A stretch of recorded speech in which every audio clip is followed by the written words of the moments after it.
What if I told you that somewhere in the remote corners of Utah, there exists a place so terrifying that even hardened government agents refuse to discuss it? A place where the laws of physics seem negotiable, where reality bends and twists like smoke in the wind, and where people simply disappear. Tonight's story comes from recovered audio recordings and testimonies that were never meant to see the light of day. Before we dive in, make sure to leave your video ideas in the comments below, and a huge thank you to Spot Boogie and Sincerely Something Strange for inspiring this chilling tale.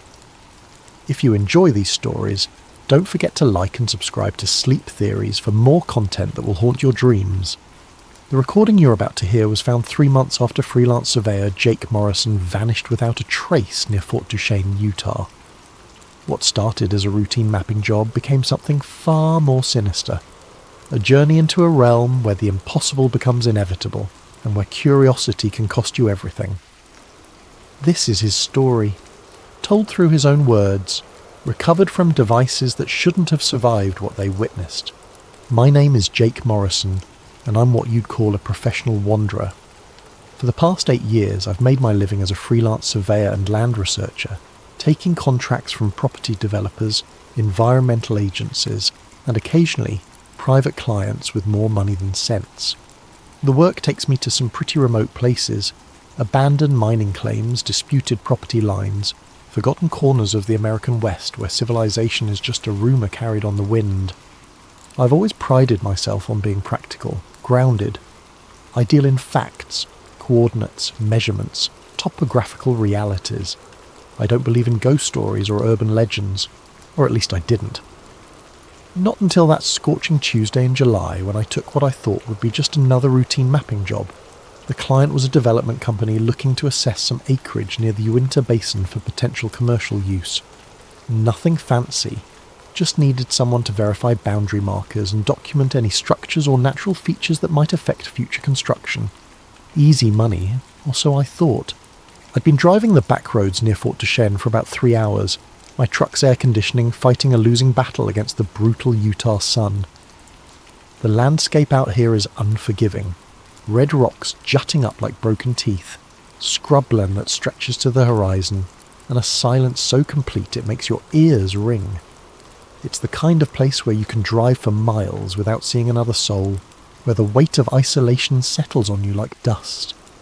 I was following my GPS toward what should have been the northeastern boundary of the survey area, when I noticed something odd. The paved road had given way to gravel, then dirt, and now I was bouncing along what could generously be called a trail. My GPS insisted I was still on the right track, but something felt wrong. The landscape had changed subtly. The usual markers I used for navigation seemed off somehow.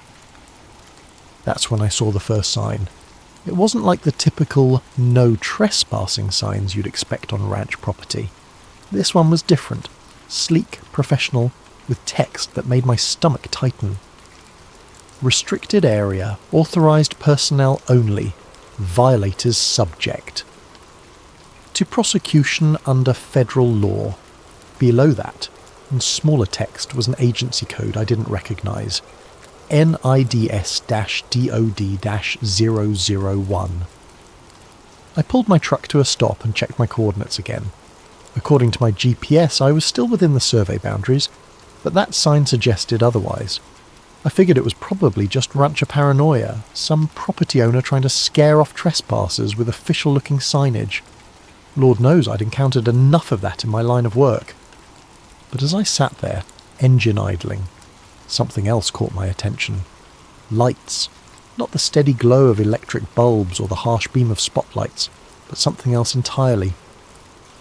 They flickered low across the fields ahead, maybe half a mile away, dancing and weaving in patterns that didn't match any aircraft I knew. They weren't quite white, weren't quite blue, somewhere in between, like the colour of lightning just before it strikes. I watched those lights for maybe 10 minutes, trying to make sense of what I was seeing. They moved too deliberately to be natural phenomena, too erratically to be conventional aircraft. Sometimes they cluster together, forming geometric patterns, then scatter like startled birds. Other times they'd simply vanish, only to reappear seconds later in a completely different location. Curiosity got the better of common sense. I put the truck in gear and continued down the trail, reasoning that if I was truly trespassing, someone would be along shortly to escort me out. The lights seemed to be coming from behind a low ridge up ahead, and I found myself drawn toward them like a moth to flame. As I crested the ridge, the landscape opened up into a wide valley, and what I saw there made me question everything I thought I knew about the Utah desert. Chapter 1. First Contact with the Ranch. The valley below was unlike anything I'd encountered in 8 years of surveying remote properties, where I expected to see typical ranch infrastructure, maybe a farmhouse, some outbuildings, cattle pens. Instead, I found something that looked more like a military installation disguised as rural property. Chain-link fencing ran for miles in every direction, topped with razor wire and sporting cameras every 100 yards or so. Not the simple game cameras you'd see on hunting property, but sophisticated units with multiple lenses and communication arrays, the kind of equipment that cost more than most people's cars. I parked at the edge of the fencing and stepped out into the oppressive heat. The silence here was different than the natural quiet of the desert. It felt imposed, artificial, as if sound itself was being dampened by some unseen force. Even the usual buzz of insects was absent. As I approached the fence line, that's when I heard it. A sound that made the hair on the back of my neck stand up. Radio static, but not coming from any device I could see.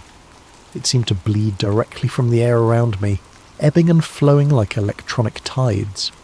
Sometimes it would resolve into almost voices, whispered words in languages I couldn't identify, before dissolving back into white noise.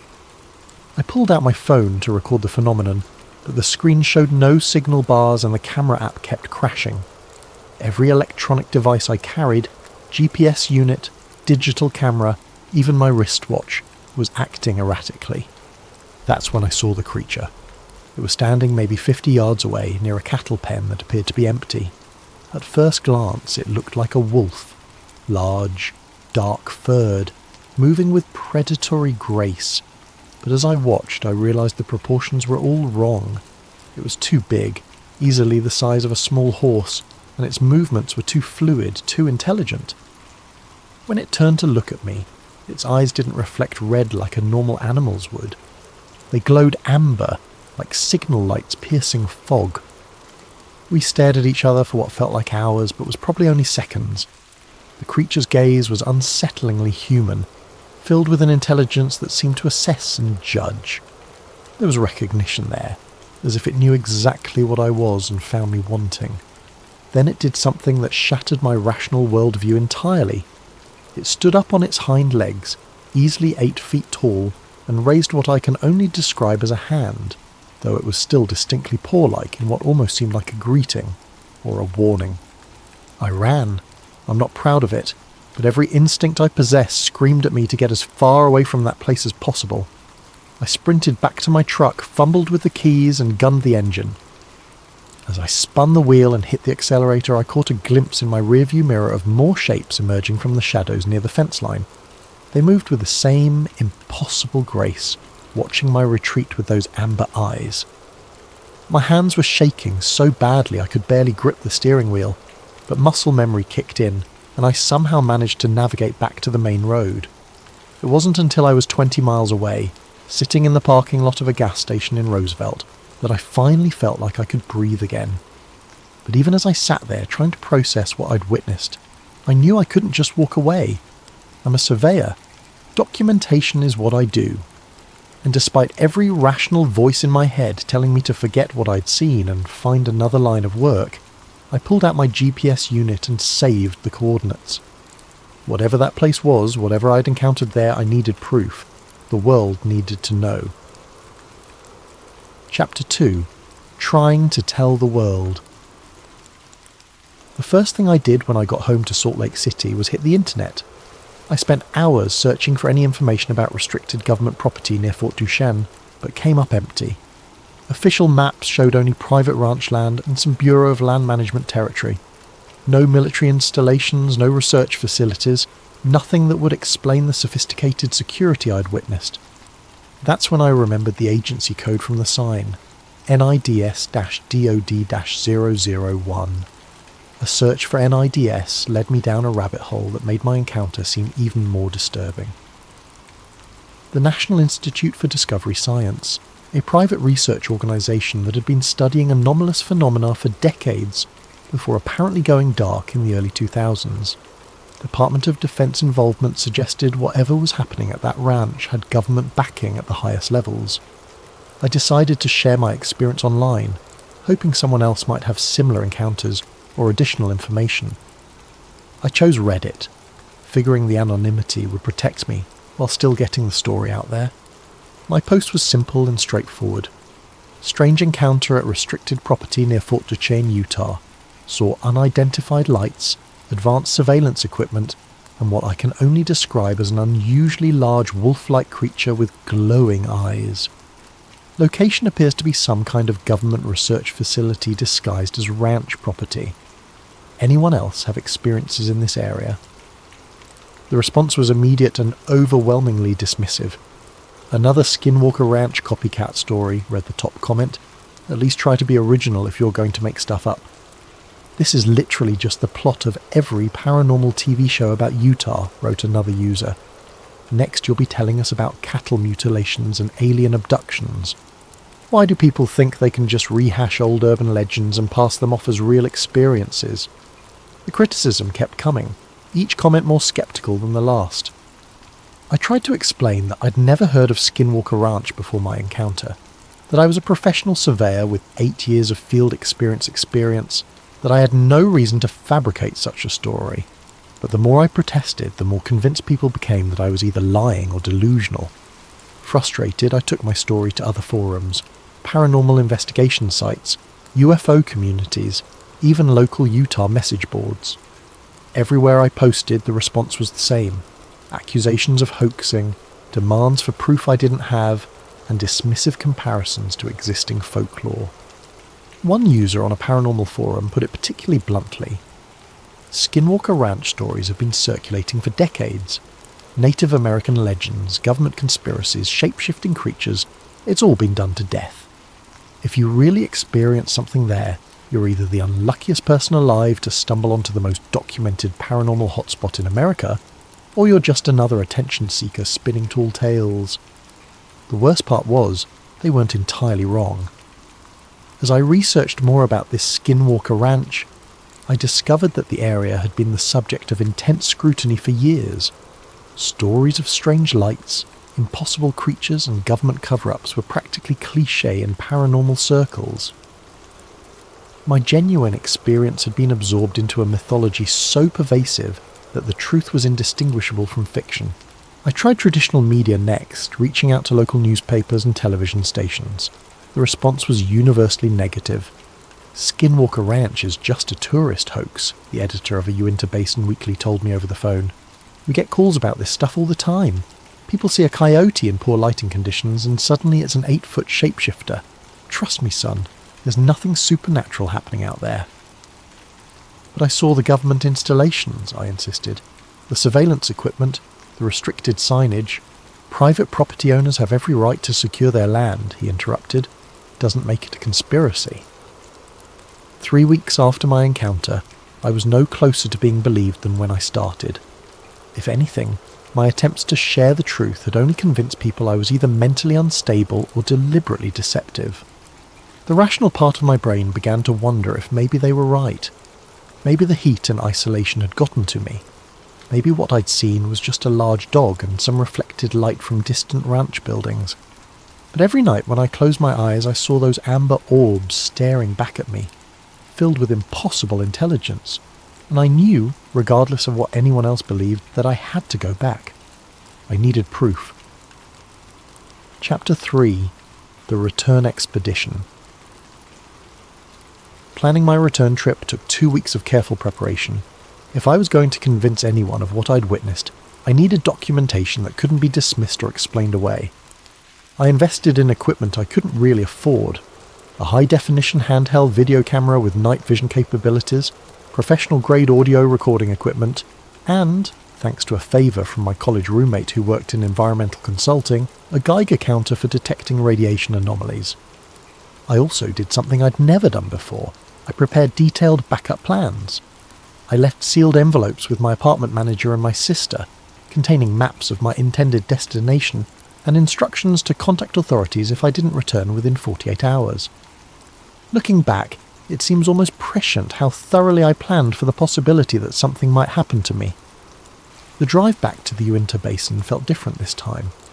Where my first trip had been motivated by simple curiosity and professional obligation, this journey carried the weight of obsession.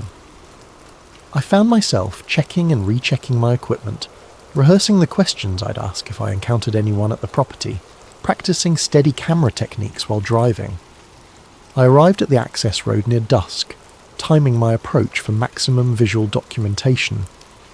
The desert sunset painted everything in shades of orange and red, creating perfect lighting conditions for video.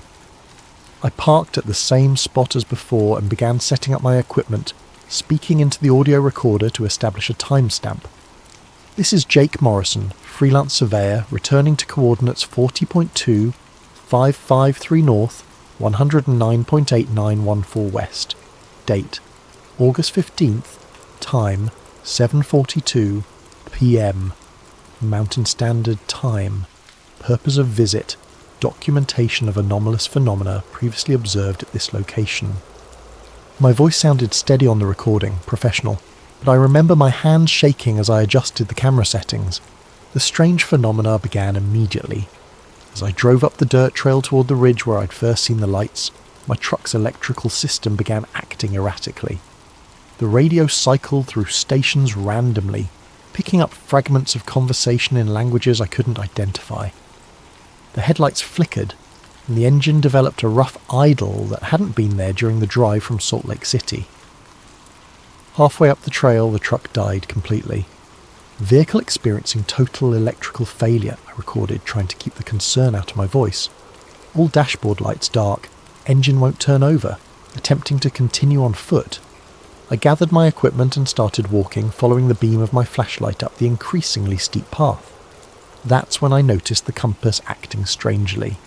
Instead of pointing steadily north, the needle was rotating slowly, completing a full revolution every 30 seconds or so. I tried tapping the case, thinking it might be a mechanical issue, but the rotation continued with metronomic precision. The audio recorder was picking up interference even before I reached the fenced property. Static bursts interrupted my commentary, sometimes resolving into what sounded like distant voices or mechanical humming. When I played the audio back later, I could swear some of those voices were saying my name. As I crested the ridge and looked down into the valley, I saw that the lights were active again. But this time, they seemed to be responding to my presence. Instead of the random patterns I'd observed during my first visit, they now moved in formations that appeared almost welcoming. Gentle sweeping motions like someone waving with a flashlight. Unidentified light sources are active and appear to be exhibiting responsive behaviour, I whispered into the recorder, beginning descent into valley for closer observation. The closer I got to the fence perimeter, the more agitated my equipment became. The Geiger counter, which had been silent during the drive, began clicking intermittently. The video camera's display showed strange artifacts, geometric shapes that flickered at the edges of the frame, shadows that moved independently of any visible objects. I found the same broken section of fencing I'd noticed during my first visit and slipped through, officially trespassing on property that might have been the most closely guarded secret in the American West. The moment I crossed the fence line, everything changed. The desert silence was replaced by a low humming, like the sound of high-voltage power lines but deeper, more resonant. The air itself felt different, thicker somehow, as if the atmosphere had been replaced with something heavier than normal oxygen. When I breathed, it was like inhaling liquid that happened to be gaseous. Have crossed onto restricted property, I recorded, experiencing unusual atmospheric conditions, equipment showing increased anomalous readings. That's when I heard the footsteps, not human footsteps, too heavy, too deliberate, and moving in a rhythm that didn't match bipedal locomotion. They seemed to be circling me, staying just outside the range of my flashlight. I swept the beam in wide arcs, trying to locate the source, but caught only glimpses of movement at the edge of the light's reach. "Something's moving out there," I whispered into the recorder. "Multiple contacts, possibly the same type of entity I observed during my previous visit." The Geiger counter's clicking accelerated, then stopped entirely. When I checked the display, it showed error messages I'd never seen before, symbols that didn't correspond to any standard radiation detection protocol. That's when the lights began moving toward me. Chapter 4. Things escalate. What happened next challenges every assumption I'd made about the nature of reality. The lights I'd been observing from a distance weren't attached to any physical object I could identify. They moved through the air with liquid grace, occasionally passing through solid objects, fence posts, equipment, even what appeared to be abandoned vehicles scattered around the property, without any apparent impediment. As they approached, I could see they weren't simply sources of illumination. Each light was contained within what looked like a sphere of distorted air, like heat shimmer given form and purpose. They pulsed with internal rhythms that seemed almost biological, expanding and contracting like slow heartbeats made of pure energy. I raised my video camera and began recording, though what I captured bore little resemblance to what I was actually seeing. The screen showed fragmentary images, flashes of light against darkness, geometric patterns that couldn't exist in three-dimensional space, and occasionally shapes that might have been structures but defied architectural logic. "Camera is malfunctioning," I whispered into the audio recorder. "Visual distortion consistent with electromagnetic interference, but phenomena are clearly visible to naked eye." One of the light spheres moved to within 10 feet of me, hovering at eye level. This close, I could see movement within the luminous core, patterns that suggested intelligence, purpose, maybe even curiosity. It was beautiful and terrifying in equal measure. Then it spoke to me, not in words, not in any language I recognized, but directly into my consciousness. Images flooded my mind. Vast underground complexes, laboratories filled with technology decades ahead of anything publicly acknowledged, and creatures that defied every category of known biology. I saw myself as the light saw me, a small, fragile figure stumbling through forces beyond his comprehension. And I understood that I was not the first to make this journey. The vision showed me others like myself, researchers, investigators, curious wanderers who had discovered this place and attempted to document its secrets. Some had been turned away by subtle manipulations of their equipment or psychological pressure that convinced them to leave. Others, those who persisted, had simply disappeared. The light sphere pulsed brighter, and I felt a warning settle into my bones.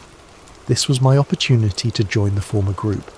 Turn around, walk away, forget what I'd seen, and live a normal life. The alternative was to become another unexplained disappearance in the Utah desert. I should have taken the warning. Instead, I found myself moving deeper into the property, drawn by a compulsion I couldn't explain. The cattle pens I'd seen from a distance were completely empty, but the stench of blood hung heavy in the air. Not the metallic smell of fresh injury, but something older, more pervasive, as if the very ground was saturated with decades of violence. The audio recorder captured sounds I hadn't noticed in real time, whispered conversations in the distance, mechanical humming that seemed to emanate from underground, and occasionally something that might have been screaming from a very great depth. Near what appeared to be the main ranch buildings, structures that looked normal from a distance but revealed impossible architectural details up close, I encountered more of the wolf-like creatures I'd seen during my first visit. They moved in a pack, coordinating their movements with the efficiency of trained soldiers, but these weren't animals in any conventional sense. As they approached, their forms began to shift. The wolf-like appearance dissolved like smoke, revealing something underneath that my mind couldn't properly process. They were simultaneously organic and mechanical, familiar and utterly alien. The amber glow of their eyes intensified, and I realized they were scanning me, downloading information about my presence, my equipment, my intentions. One of them, the largest, apparently the pack leader, approached to within arm's reach. When it spoke, the The words bypassed my ears entirely and appeared directly in my consciousness, the same way the light sphere had communicated. "You should not have returned," the voice said, carrying undertones of regret rather than threat. "This place is not meant for your kind to understand." "I need proof," I managed to say aloud, though my voice came out as barely more than a whisper. "People need to know what's happening here." "Knowledge of this place has a price," the creature replied. "Are you prepared to pay it?" Before I could respond, the world around me erupted into chaos. The Geiger counter, which had been silent since entering the property, suddenly began clicking so rapidly it sounded like sustained machine gun fire. The video camera's screen filled with images that couldn't possibly be real. Vast underground chambers, beings that combined human and animal characteristics in ways that violated basic biology, and technology that seemed to bend space and time around itself. Then, abruptly, everything went dark. The lights vanished, the creatures melted back into shadows, and I found myself alone in the desert night with nothing but the beam of my flashlight to hold back the overwhelming darkness. But the silence was wrong, too complete, as if the entire valley had been placed under a dome of absolute quiet. I ran toward where I thought the fence line should be, stumbling over terrain that seemed to shift beneath my feet. The compass spun wildly, offering no guidance. The GPS unit showed error messages in languages that weren't human. Even my watch had stopped, its digital display frozen at the exact moment the chaos had begun. When I finally found the break in the fence and stumbled through to the other side, the desert night reasserted its normal sounds. Wind through scrub brush, the distant call of a coyote, the whisper of sand against stone. But I knew I was forever changed by what I'd witnessed beyond that fence. I made it back to my truck, which started immediately as if it had never experienced any problems at all. As I drove away from that cursed place, I spoke one final entry into my audio recorder. "Whatever's happening at that ranch, it's beyond government conspiracy or natural phenomena. This is something else entirely. Something that exists at the intersection of science and nightmare." I should have stopped there. Should have gone home, destroyed the recordings, and tried to forget everything I'd seen. But obsession is a powerful drug, and I was already too far gone to quit. Chapter 5. The Final Transmission. 3 days after my second encounter at the ranch, I knew I had to go back one more time. The partial recordings I'd captured were intriguing but ultimately inconclusive, too fragmentary and distorted to convince skeptics. What I needed was sustained documentation of the phenomena, something that couldn't be dismissed as equipment malfunction or environmental factors. I upgraded my recording equipment again, investing in military surplus night vision technology and electromagnetic shielding for my devices. If the ranch's effects were based on electromagnetic interference, I reasoned, proper shielding might allow me to capture clearer evidence. This time I approached the property from a different angle, hiking cross-country from a point several miles south of my previous entry routes. I wanted to avoid any surveillance systems that might have been alerted by my earlier visits. The hike took most of the afternoon, and I timed my arrival for just after sunset. The transition from day to night in the desert is abrupt and absolute. One moment you can see for miles, the next you're surrounded by darkness so complete it seems solid. I established the observation post on a rise overlooking the valley, approximately half a mile from the ranch facilities. From this distance, I could document the phenomena while maintaining some margin of safety, or so I thought. My final audio log began at 8:47 p.m. Mountain Standard Time. This is Jake Morrison, beginning what I expect to be my final investigation of the anomalous phenomena at coordinates 40.2553 north, 109.8914 west. I'm positioned approximately 800 metres southeast of the primary facility, with clear lines of sight to all previously observed activity areas. The night vision equipment revealed details I'd missed during my earlier visits. The ranch wasn't a single installation, but rather a complex of interconnected facilities, some above ground, others clearly extending deep underground. Ventilation shafts and access points were scattered across the valley floor, suggesting a subterranean network of extraordinary scope. Visual observation indicates this facility is significantly larger than initially assessed, I continued recording. Underground component appears extensive, possibly covering several square miles. That's when the lights began their nightly dance, but this time I was prepared. The electromagnetic shielding around my recording equipment seemed to be working. The video camera maintained stable operation, and the audio remained clear despite the usual electromagnetic interference that plagued the area. For the first hour, everything proceeded normally. The lights performed their usual patterns, the creatures moved through the shadows with their characteristic fluid grace, and I documented everything with scientific detachment. I was finally getting the evidence I needed. Then something changed. The patterns of light began to shift, forming configurations I hadn't seen before. Instead of random movements or simple geometric forms, they started arranging themselves into complex symbols, mathematical formulae, star charts, what looked like technical diagrams for devices I couldn't identify. The luminous phenomena are exhibiting structured information patterns, I whispered into the recorder. This appears to be intentional communication rather than random manifestation.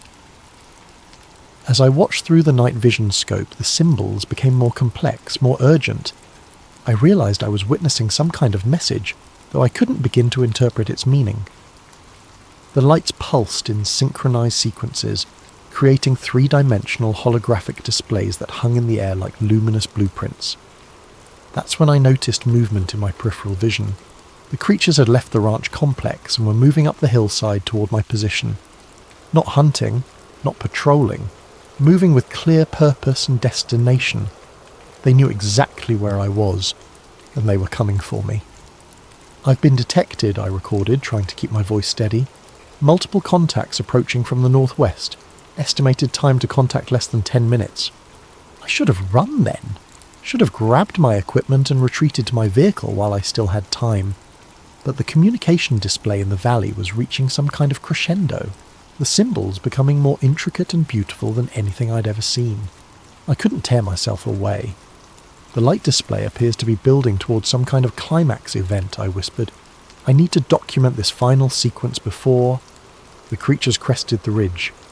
Up close, without the distraction of my earlier panic, I could see them clearly for the first time. They weren't shapeshifters or supernatural entities. They were something far more disturbing, the result of scientific experiments that pushed the boundaries of biology beyond recognition. Genetic manipulation combined with technological integration, creating beings that existed in the grey area between living creature and sophisticated machine. Their eyes weren't glowing with mystical energy, but with the steady light of advanced optical systems. Their impossible grace came from cybernetic enhancement of natural predatory instincts. They were the product of science, not magic, which somehow made them infinitely more terrifying. "They're not cryptids," I managed to say into the recorder. "They're manufactured. This isn't a paranormal phenomena site, it's a bioengineering facility. The government isn't just studying anomalous events here, they're creating them." The largest of the creatures approached to within arm's reach, just as one had during my previous visit. But this time, when it spoke into my mind, the message was different. "You have seen too much to be allowed to leave, but you have also proven yourself worthy of understanding. We offer you a choice." Images flooded my consciousness again, but these were different from before. I saw the true purpose of the ranch, a black site research facility where the boundaries between life and death, human and animal, natural and artificial, were explored and exploited.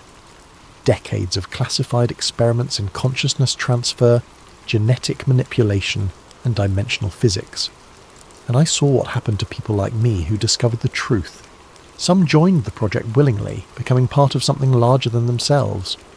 Others were integrated against their will, their consciousness absorbed into the facility's vast neural network. A few, the lucky ones, simply disappeared. Their memories edited, their evidence destroyed, their lives redirected away from dangerous curiosity. "What happens if I refuse?" I asked. The creature's response came not in words but in images. My truck found abandoned on a back road, my equipment recovered but mysteriously corrupted, search parties combing the desert while I simply ceased to exist.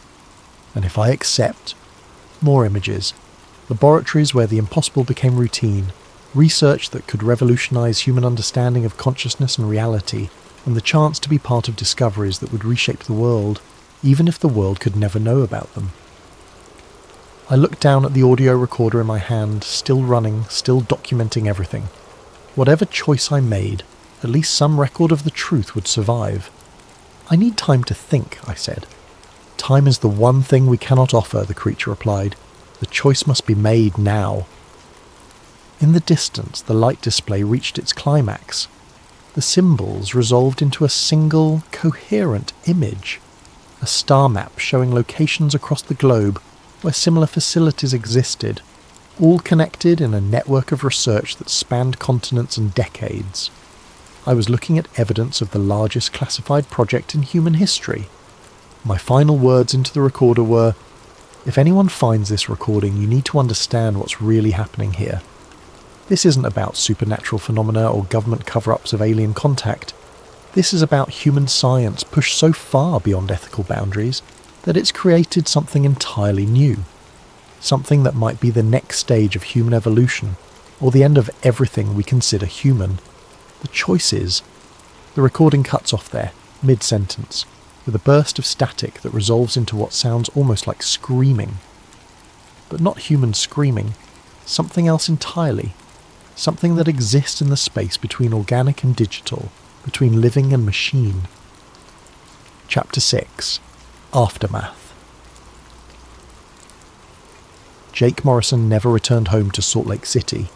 His truck was found 3 days later by a Utah Highway Patrol officer, abandoned on State Route 40, approximately 10 miles southeast of Fort Duchesne. The vehicle showed no signs of mechanical failure or struggle. The keys were in the ignition, his wallet was in the glove compartment, and his cell phone was on the passenger seat, powered down normally. The subsequent search and rescue operation covered over 200 square miles of desert terrain. Tracking dogs lost his scent within half a mile of the vehicle, as if he had simply vanished from existence at that point. Air searches using infrared equipment detected no heat signatures that might indicate a lost hiker. Ground teams found no footprints, no abandoned equipment, no indication of which direction he might have travelled. The official report, filed 2 weeks after the search was suspended, concluded, "Individual presumed lost in wilderness. Harsh environmental conditions and challenging terrain consistent with accidental death by exposure. Without physical evidence of remains. Case classified as missing person pending future developments." Jake's apartment was cleared out by his sister, who found extensive research materials related to what she described as government conspiracy theories about some ranch in Utah. Most of his papers dealt with property surveys and land research, normal materials for his profession, but mixed in were printouts of forum discussions about paranormal phenomena, maps of restricted government property, and equipment receipts for recording devices that seemed unusually sophisticated for a freelance surveyor. The recording equipment Jake had purchased was never found. His sister assumed it had been lost along with him in the desert. She had no way of knowing that 3 months later, a package would arrive at Jake's apartment building with no return address, containing a single audio recorder and a note reading, "Building management, please forward to next of kin." The building manager, following protocol for mail delivery to former tenants, contacted Jake's sister. The recorder contained 127 separate audio files, ranging from brief equipment tests to lengthy documentation of field observations. Most of the later files were heavily corrupted with static and electronic interference, but the early recordings were perfectly clear. Jake's sister listened to them once, then locked the device in a safety deposit box and tried to forget what she'd heard. She never filed missing person reports with any additional agencies. She never contacted paranormal investigators or government watchdog organisations. She simply wanted the whole thing to disappear. But in the age of the internet, information has a way of surviving, even when people want it buried. The audio files found their way onto file-sharing networks, uploaded by an anonymous user who claimed to have found them in a storage unit auction. Paranormal forums exploded with debate over their authenticity. Audio analysis experts declared them either the most sophisticated hoax in modern history or genuine documentation of phenomena that challenge fundamental assumptions about reality. The debate raged for months. Believers pointed to technical details that would be nearly impossible to fake. Electromagnetic interference patterns that matched theoretical models for dimensional distortion, animal vocalizations that didn't match any known species, and background sounds that seemed to come from impossibly large underground spaces.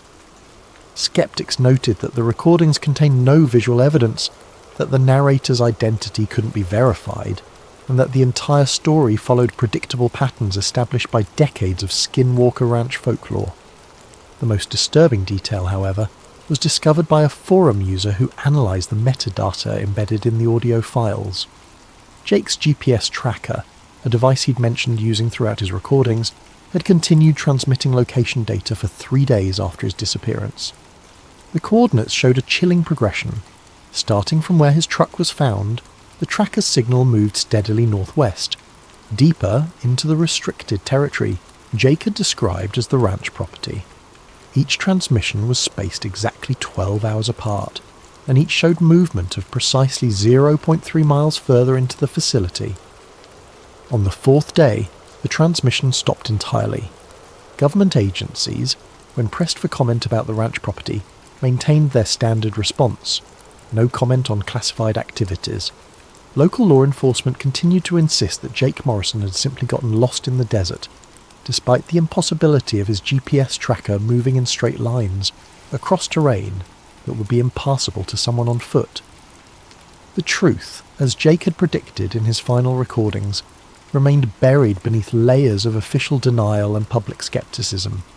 The ranch continued its work, whatever that work might be, protected by the perfect camouflage of being too unbelievable to take seriously. The unanswered question. 6 months after Jake Morrison's disappearance, his sister received one final piece of correspondence, a postcard with no postmark showing a generic desert landscape. On the back, written in handwriting she didn't recognise but somehow felt familiar, were just 7 words: "The work continues. Some prices are worth paying." She never spoke publicly about the postcard, but those who knew her said she seemed different afterward, more distant, as if part of her attention was always focused on something far away. She moved to Oregon within the year and refused to discuss Utah or her brother's disappearance ever again. The audio recordings continue to circulate online, gaining new listeners who debate their authenticity and implications. Most dismiss them as elaborate fiction. Some believe they represent genuine documentation of government black projects that exist beyond public knowledge or oversight. But for those who listen carefully to Jake Morrison's final transmission, one detail stands out above all others. In the background static, just before the recording cuts off entirely, there's a sound that audio analysis software identifies as a human voice speaking a single word: "Welcome." The voice, according to vocal pattern recognition software, matches Jake Morrison's speech patterns with 97.3% accuracy. Whether this represents evidence of his survival in some form, the success of consciousness transfer technology, or simply an elaborate hoax designed to fuel conspiracy theories, remains an open question. The ranch itself, if it exists as Jake described, continues its work in the Utah desert, protected by the same forces that have kept its secrets safe for decades. As Jake Morrison said in one of his early recordings, "No one believes you until it's too late." The question that haunts everyone who hears his story is simple: too late for what? Some visitors to the Uinta Basin report strange experiences, electronic equipment failures, unexplained lights in the distance, and the persistent feeling of being watched by unseen observers. Most explain these incidents as natural phenomena, equipment malfunctions, or psychological effects of isolation in harsh terrain. But occasionally someone disappears. A hiker who doesn't return from a day trip, a photographer who ventures too far off established trails, a researcher following leads about local folklore. The official explanations are always reasonable: exposure, dehydration, falls in difficult terrain, animal attacks. The desert is an unforgiving environment after all, and people underestimate its dangers. Yet those familiar with Jake Morrison's story can't help but notice that many of these disappearances occur in the same general area where he was last seen. And sometimes, months later, Corrupted audio files appear on file-sharing networks, fragments of voices describing impossible sights, pleading for help that never comes, or worst of all, expressing gratitude for being chosen to be part of something greater than themselves. The ranch keeps its secrets, and its secrets keep growing.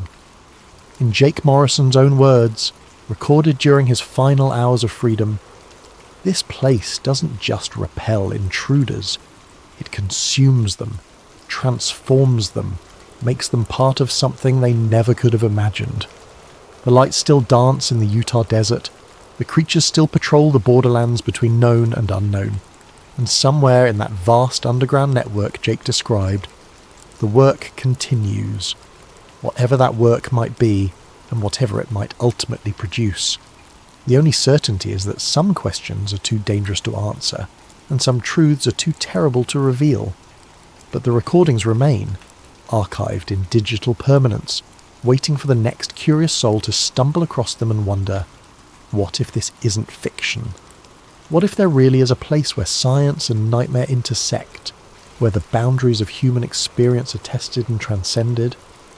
What if Jake Morrison's final choice wasn't between life and death, but between remaining human and becoming something else entirely? The answer to that question lies somewhere in the Utah desert, behind fences topped with razor wire, beneath facilities that don't appear on any official maps, in the hands of researchers whose work will never see the light of day, and perhaps in the digital consciousness of a surveyor named Jake Morrison, who paid the ultimate price for the truth and found it was worth every sacrifice. The choice as always remains yours.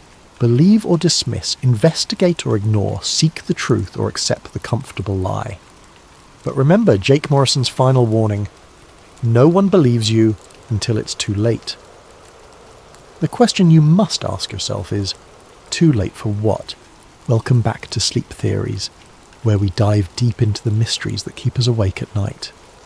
Before we begin tonight's story, I want to give a special thanks to DXD232 for this incredible video suggestion. If you have ideas for future stories, please leave them in the comments below. Your suggestions fuel these late night journeys into the unknown.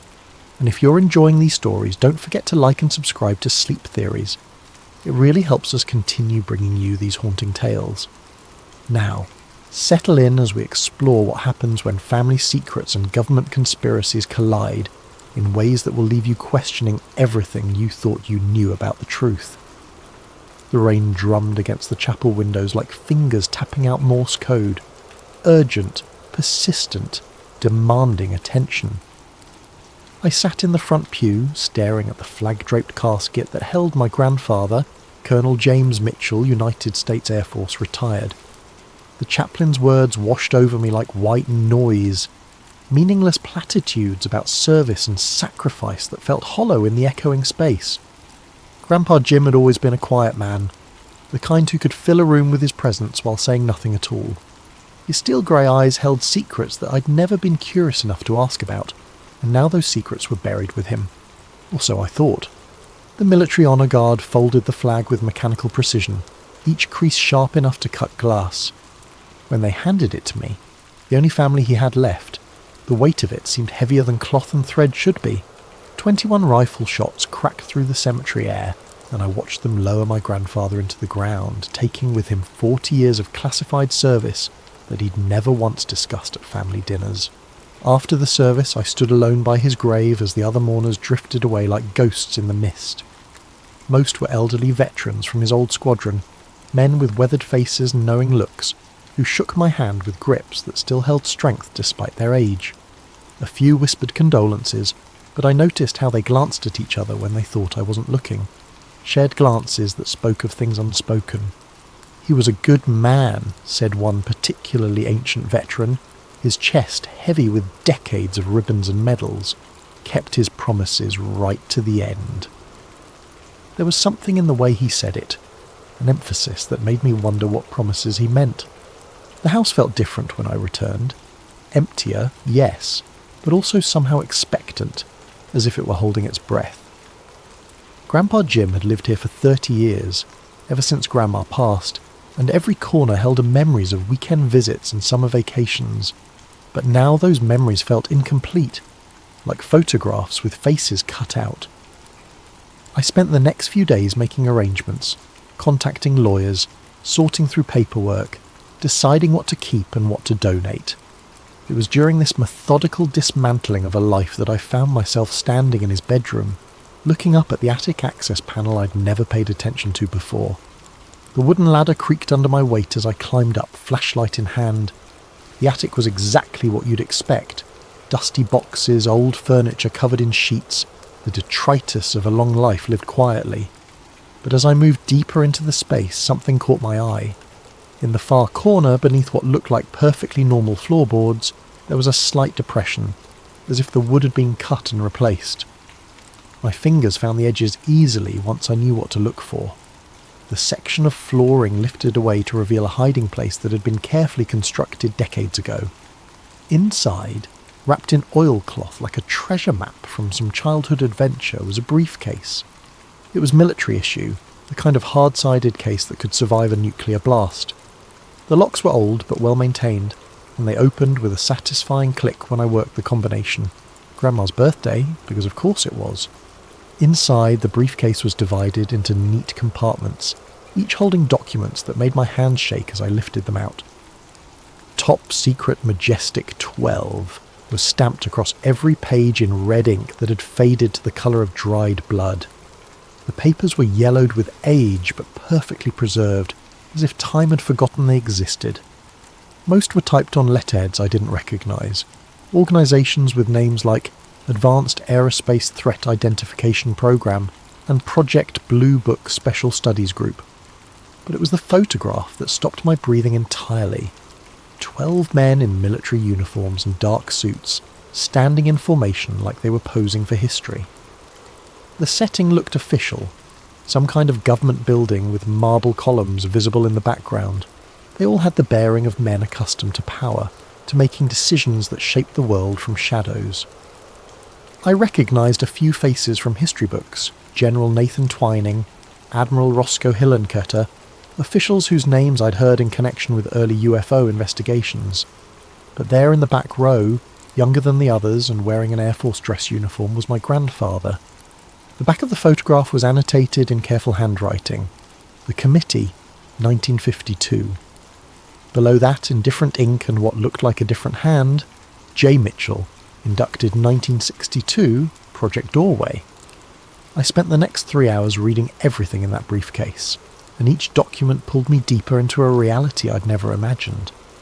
There were incident reports from radar stations across the southwest, describing objects that moved in ways that defied physics. Photographs of wreckage that looked like nothing I'd ever seen. Metal that seemed to flow like liquid mercury, but held its shape like steel. Witness testimonies from pilots, air traffic controllers, and civilians who'd seen things in the sky that officially didn't exist. But the most unsettling document was a simple roster, typed on official letterhead from something called Majestic 12 Operations Command. 12 names were listed in alphabetical order, each followed by their service branch rank and what appeared to be a security clearance level that went beyond anything in the public domain. Most of the names I could research later: generals and admirals, a few scientists from Los Alamos and the Jet Propulsion Laboratory, men who'd built America's military-industrial complex from the ground up. But one name, the 7th on the list, was completely blacked out with what looked like permanent marker.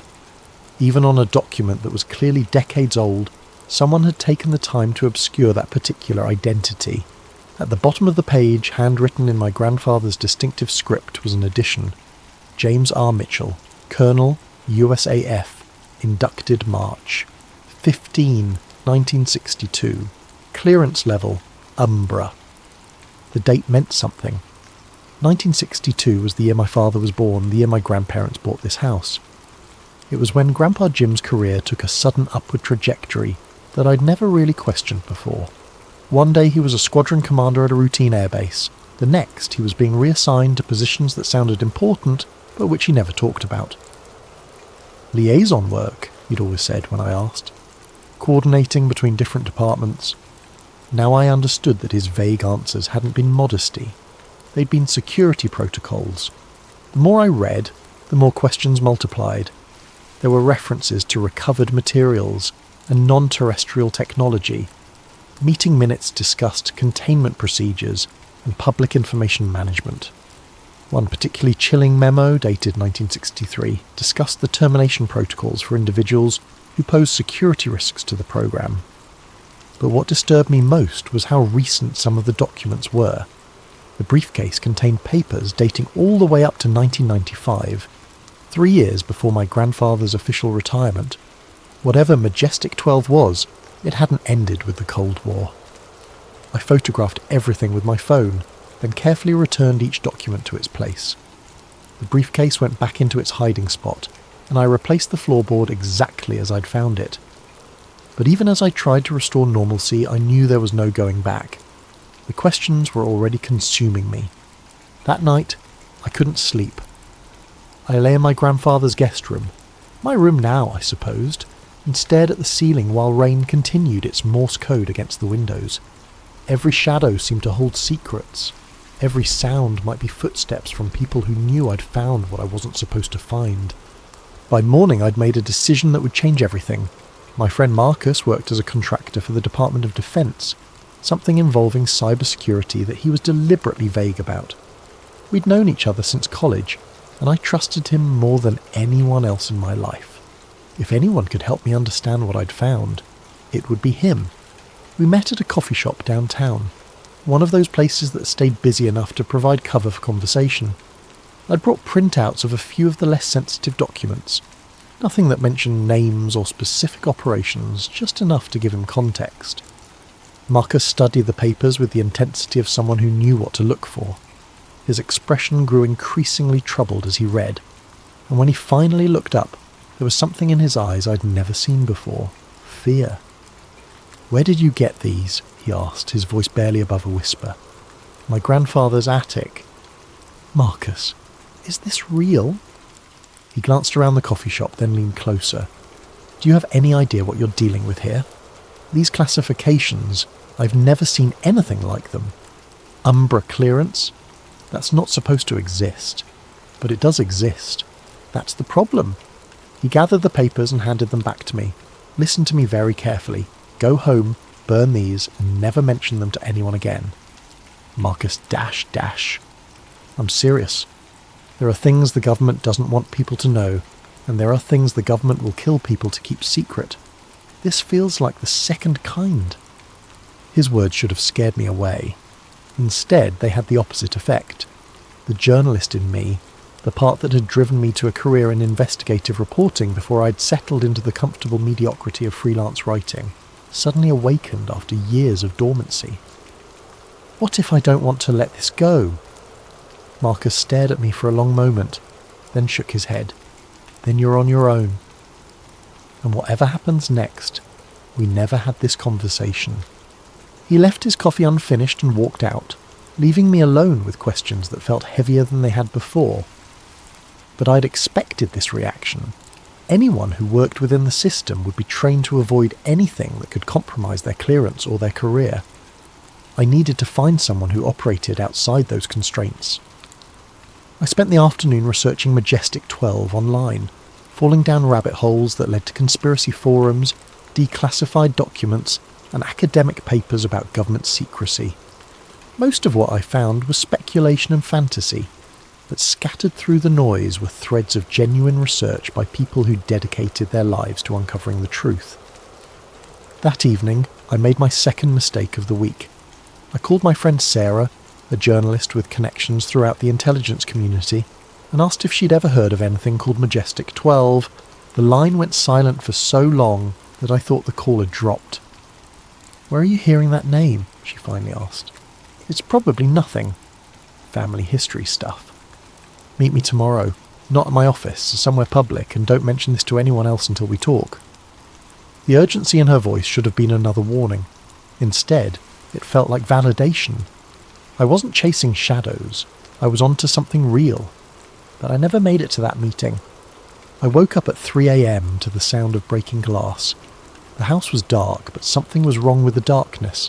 It felt occupied, as if invisible presence was moving through it. I grabbed my phone and tried to call 911, but there was no signal. The landline was dead too. From somewhere below came the sound of footsteps, careful and deliberate. They moved through the house with purpose, as if the intruders knew exactly where they were going. I heard them climbing the stairs to the second floor, then the creak of the attic ladder being lowered. I hid in the bathroom and waited. The sounds from above were methodical, things being moved, floorboards being pried up, the briefcase being opened. They knew exactly where to look. 20 minutes later, the footsteps receded. I heard a vehicle start in the driveway, then fade into the distance. When I finally found the courage to investigate, the attic had been searched thoroughly, but not destructively. Nothing was damaged. Nothing was stolen. They'd simply examined everything and left. But they'd left something behind. On my kitchen table, weighted down by my grandfather's coffee mug, was a single sheet of paper with a message typed in the same font as the documents I'd found. Return what doesn't belong to you. No one will believe you anyway. The message was unsigned, but the implication was clear. They knew who I was, they knew what I'd found, and they were giving me a chance to walk away quietly. The old me, the careful, risk-averse me, might have taken that chance. But something had changed. Maybe it was reading those documents and realizing that my grandfather had spent decades keeping secrets that could reshape our understanding of reality. Maybe it was the casual way they'd invaded my home, as if my privacy and safety were irrelevant details. Or maybe it was the arrogance of that final line, "No one will believe you anyway." They were probably right, but I was going to try anyway. I found David Kellerman through a recommendation on a UFO research forum. He was a retired aerospace historian who'd spent 30 years studying the intersection of government secrecy and unexplained aerial phenomena.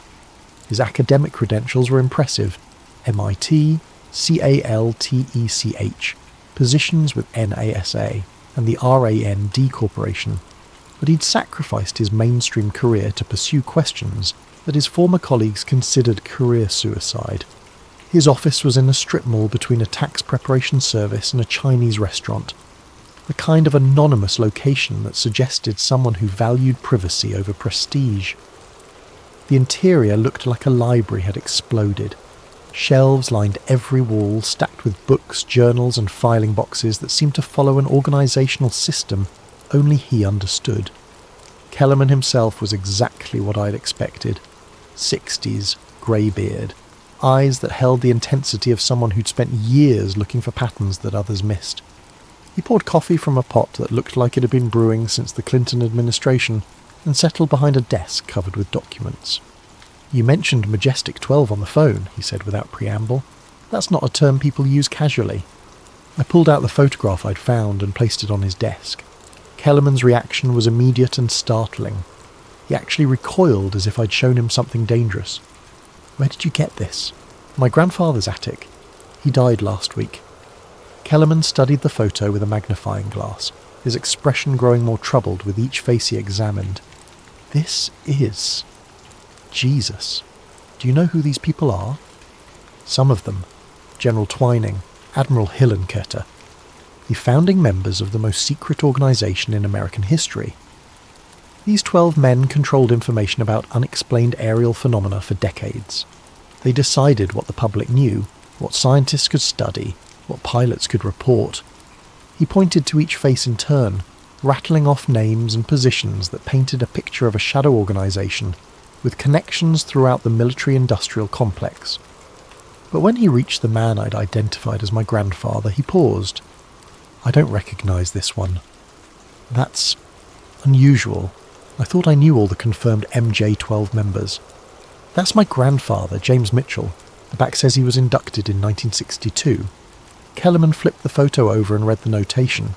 His face went pale. "Project Doorway. I've heard that name exactly once before, in a document that was leaked and then disappeared within hours. It was supposedly some kind of advanced research initiative, but nobody knows what they were researching. What do you think they found?" He looked at me for a long moment before answering. "You really don't know, do you? Your grandfather never told you anything. He never talked about his work. Ever." Kellerman leaned back in his chair, studying me as if trying to determine how much truth I could handle. "The conventional wisdom is that MJ-12 was formed in 1947 to investigate the Roswell incident. But the evidence suggests they were actually created to manage something much bigger, a systematic recovery and study program for non-human technology. The words hung in the air between us like a challenge. Non-human technology.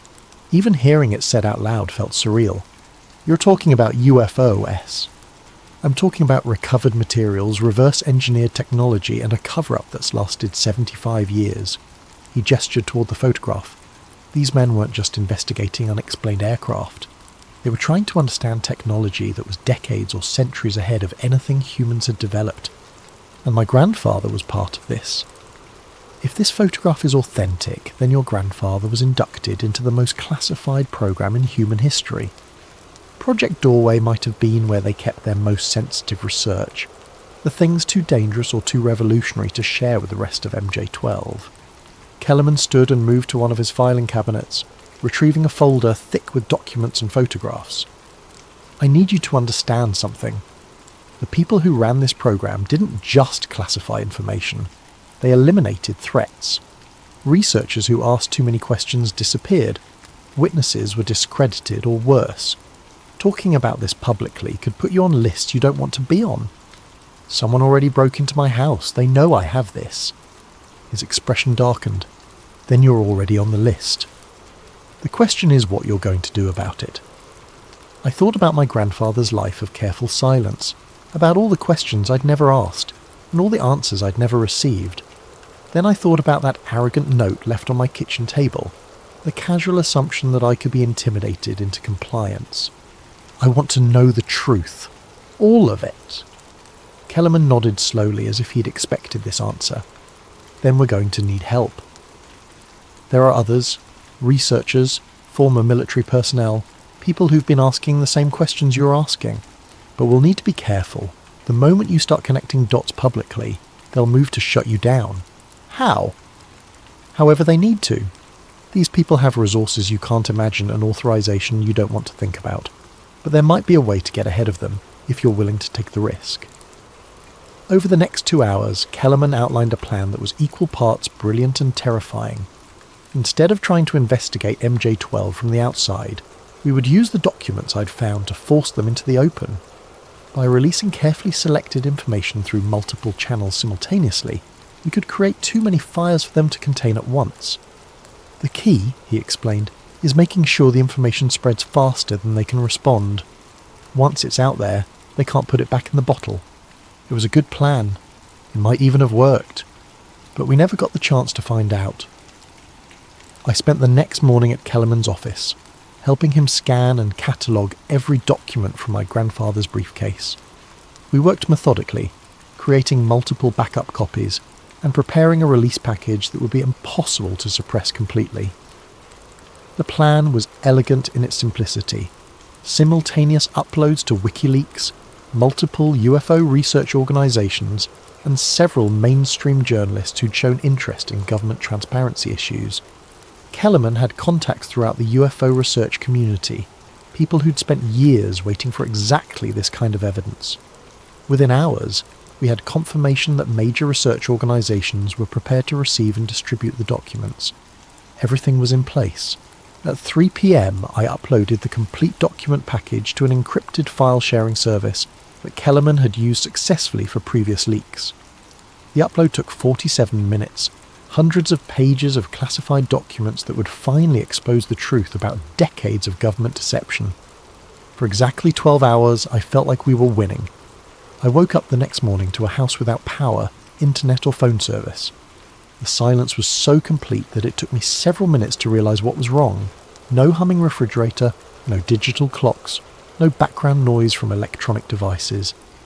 It was as if someone had cut the house off from the modern world entirely. Outside my bedroom window, a black SUV sat at the curb with its engine running. As I watched, a second vehicle pulled up behind it. Men in dark suits got out and began setting up some kind of equipment. Dishes and antennas that suggested sophisticated surveillance technology. My phone had no signal, but its battery was mysteriously drained despite being plugged in overnight. The landline was completely dead. I was effectively isolated from the outside world, but I wasn't quite ready to panic yet. This could still be intimidation rather than preparation for something worse. That illusion lasted until I tried to check the file-sharing site using my neighbour's Wi-Fi. The documents were gone. In their place was a message that made my blood turn cold. You are now under protective surveillance for your own safety. Do not attempt to leave the area or contact outside parties until you have been debriefed. Protective surveillance. As if kidnapping became legal when the government did it. I tried every backup plan Kellerman and I had discussed. Multiple file-sharing sites, email accounts, social media platforms. Every avenue we'd prepared had been somehow compromised or blocked. It was as if an invisible hand had reached into the internet and selectively deleted only the information we'd tried to share. The technical sophistication required for that kind of operation was staggering. It wasn't enough to monitor internet traffic. They had to have real-time access to multiple private servers and the ability to alter or delete data across platforms simultaneously. The resources required suggested an operation far beyond normal law enforcement or even typical intelligence agencies. By noon, I was completely cut off. The men outside had set up a perimeter that looked professional, but not overtly threatening. More like a protective detail than an arrest team. But the message was clear. I wasn't leaving until someone decided I could leave. I spent the afternoon trying to understand what I was dealing with. Whoever these people were, they had capabilities that seemed to transcend normal government authority.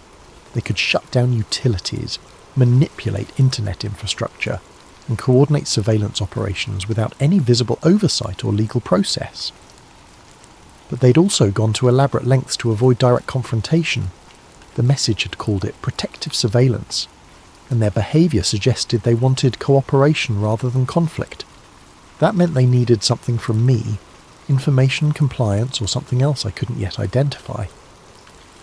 At 6 p.m, my doorbell rang.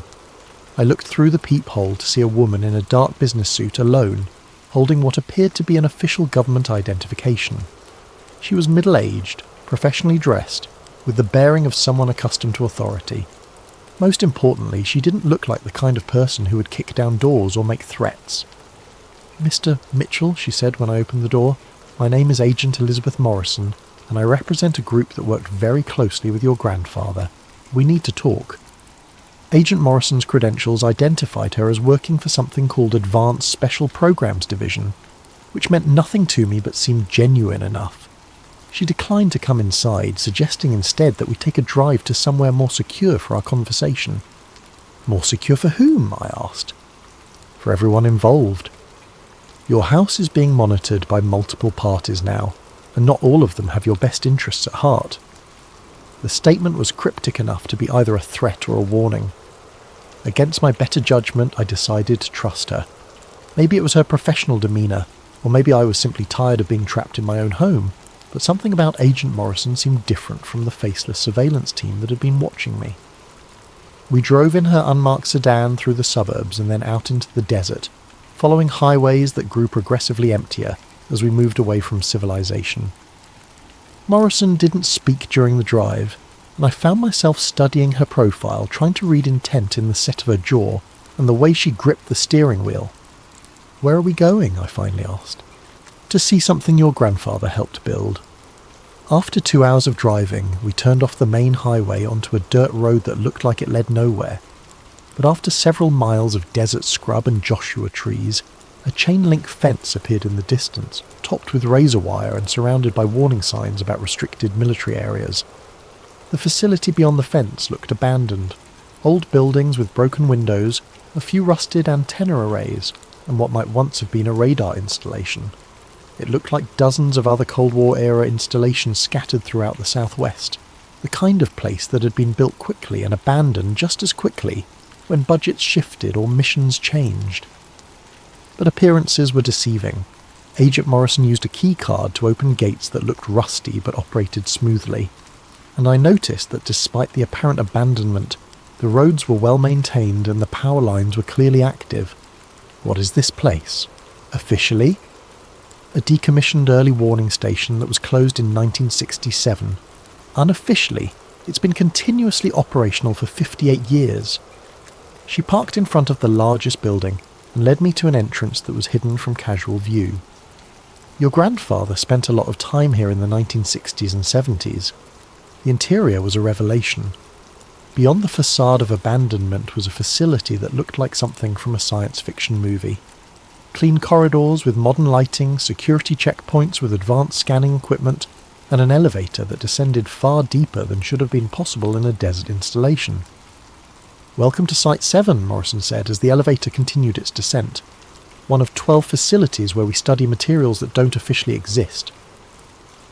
The elevator opened onto a vast underground complex that stretched in multiple directions. The architecture was utilitarian but clearly expensive.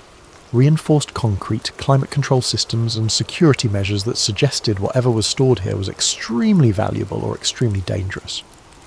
Morrison led me through corridors lined with laboratories and storage areas, past rooms filled with equipment I couldn't identify, and technicians who barely looked up from their work. The scale of the operation was staggering. This wasn't a small research facility. It was an entire underground city dedicated to purposes I couldn't yet comprehend. "How long has this been here?" "Construction began in 1953, expanded continuously ever since. Your grandfather was one of the original planners. We stopped at a massive vault door that required multiple security protocols to open. Morrison used her keycard, submitted to a retinal scan, and entered a code that was at least 12 digits long. When the door finally opened, I found myself staring into a storage facility that looked like a combination warehouse and museum. The space was filled with display cases, each containing objects that challenged my understanding of physics and engineering. Metal fragments that seemed to shift colour as I watched them. Circuits printed on substrates that looked organic rather than synthetic. Components that hummed with energy despite having no visible power source. "Recovered materials," Morrison explained simply.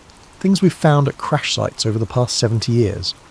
I approached the nearest display case and found myself looking at what appeared to be a piece of hull material from some kind of aircraft. But the metal, if it was metal, seemed to flow like liquid while maintaining a solid form. As I watched, patterns appeared and disappeared on its surface, as if it were responding to my presence. What am I looking at? Technology that's decades ahead of anything humans have developed. Materials that don't follow our understanding of physics. Engineering principles we still can't fully comprehend. Case after case contained similar impossible objects. Fragments of machinery that operated on principles beyond current science. Alloys that shouldn't exist. Components that seemed to generate power from nothing. It was a museum of impossibility. Proof that someone or something had solved technological challenges that humanity was still struggling to understand. But it was the far wall that stopped my breathing entirely. A grid of black and white photographs covered the entire surface. Dozens of images showing crash sites from around the world. Some I recognised from UFO research. Roswell, of course. But also incidents I'd read about in declassified Air Force documents. Others were completely unfamiliar, showing recovery operations in locations ranging from Arctic tundra to tropical forests. Each photograph was labelled with a date, location, and classification number. The dates ranged from 1947 to just last year, suggesting that whatever was crashing wasn't a historical curiosity but an ongoing phenomenon. 75 years, Morrison said quietly. 75 years of recovered materials, and we're still trying to understand how they work. Who built them? That's the question your grandfather spent his career trying to answer. I was studying a particularly clear photograph of what looked like a disc-shaped craft being loaded onto a military trailer when I heard footsteps behind us. Multiple sets of boots on concrete, moving with military precision. "I'm afraid that's all the time we have for the tour," Morrison said, her tone suddenly formal and apologetic. I turned to see 6 soldiers in combat gear entering the vault, weapons lowered but ready. Unlike the surveillance team at my house, these men wore full military uniforms with unit patches I didn't recognise. "Hands where we can see them," their leader commanded, though his tone was professional rather than threatening. I raised my hands slowly, trying to process what was happening. "Agent Morrison?" But Morrison was backing away, her expression genuinely regretful. "I'm sorry. I was hoping we could resolve this differently, but the decision has been made at levels above my authority." The soldiers surrounded me without violence. clearly following protocols for handling a cooperative subject. But as they guided me toward the exit, I caught sight of something that made my blood freeze. On the wall of photographs in the bottom right corner was an image I hadn't noticed before. It showed a crash site that looked recent, emergency vehicles, military personnel, and in the background a house that looked suspiciously familiar. My grandfather's house. My house. The photograph was dated 3 days ago, the day after I'd found the briefcase in the attic. They didn't arrest me, but they didn't let me go either. Instead, I found myself in what could generously be called a conference room, but which felt more like an interrogation chamber. Windowless walls, a metal table, and chairs that were designed for function rather than comfort. I sat there for what felt like hours, but was probably only minutes, trying to understand how my search for truth had led to detention in an underground government facility. When the door finally opened, the man who entered looked exactly like what Hollywood would cast as a government spook. Mid-50s, greying hair, expensive suit that managed to look both formal and threatening. He carried a manila folder and moved with the confidence of someone who'd spent decades making decisions that affected other people's lives. "Mr. Mitchell," he said, settling into the chair across from me. "My name is Director William Hayes. I represent the organisation your grandfather served for over 30 years. He opened the folder and withdrew a photograph, the same one I'd found in my grandfather's briefcase, showing 12 men in military uniforms and suits. But this copy was different. Instead of my grandfather's handwritten notation on the back, this version had an official stamp and classification marking. Majestic 12, Hayes continued, was never what people thought it was.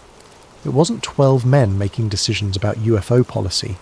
It was 12 seats, positions that have been continuously filled by individuals with specific skills and clearances, and my grandfather held one of those seats. The 12th seat specifically. Your grandfather was recruited in 1962 because of his expertise in aerospace engineering and his security clearance, but also because of his psychological profile. We needed someone who could compartmentalize information and work on projects that challenge conventional understanding of reality. Hayes withdrew another document from the folder, a psychological evaluation with my grandfather's name and photograph. The assessment was thorough and unsettling, analysing everything from his cognitive abilities to his likelihood of developing moral objections to classified work.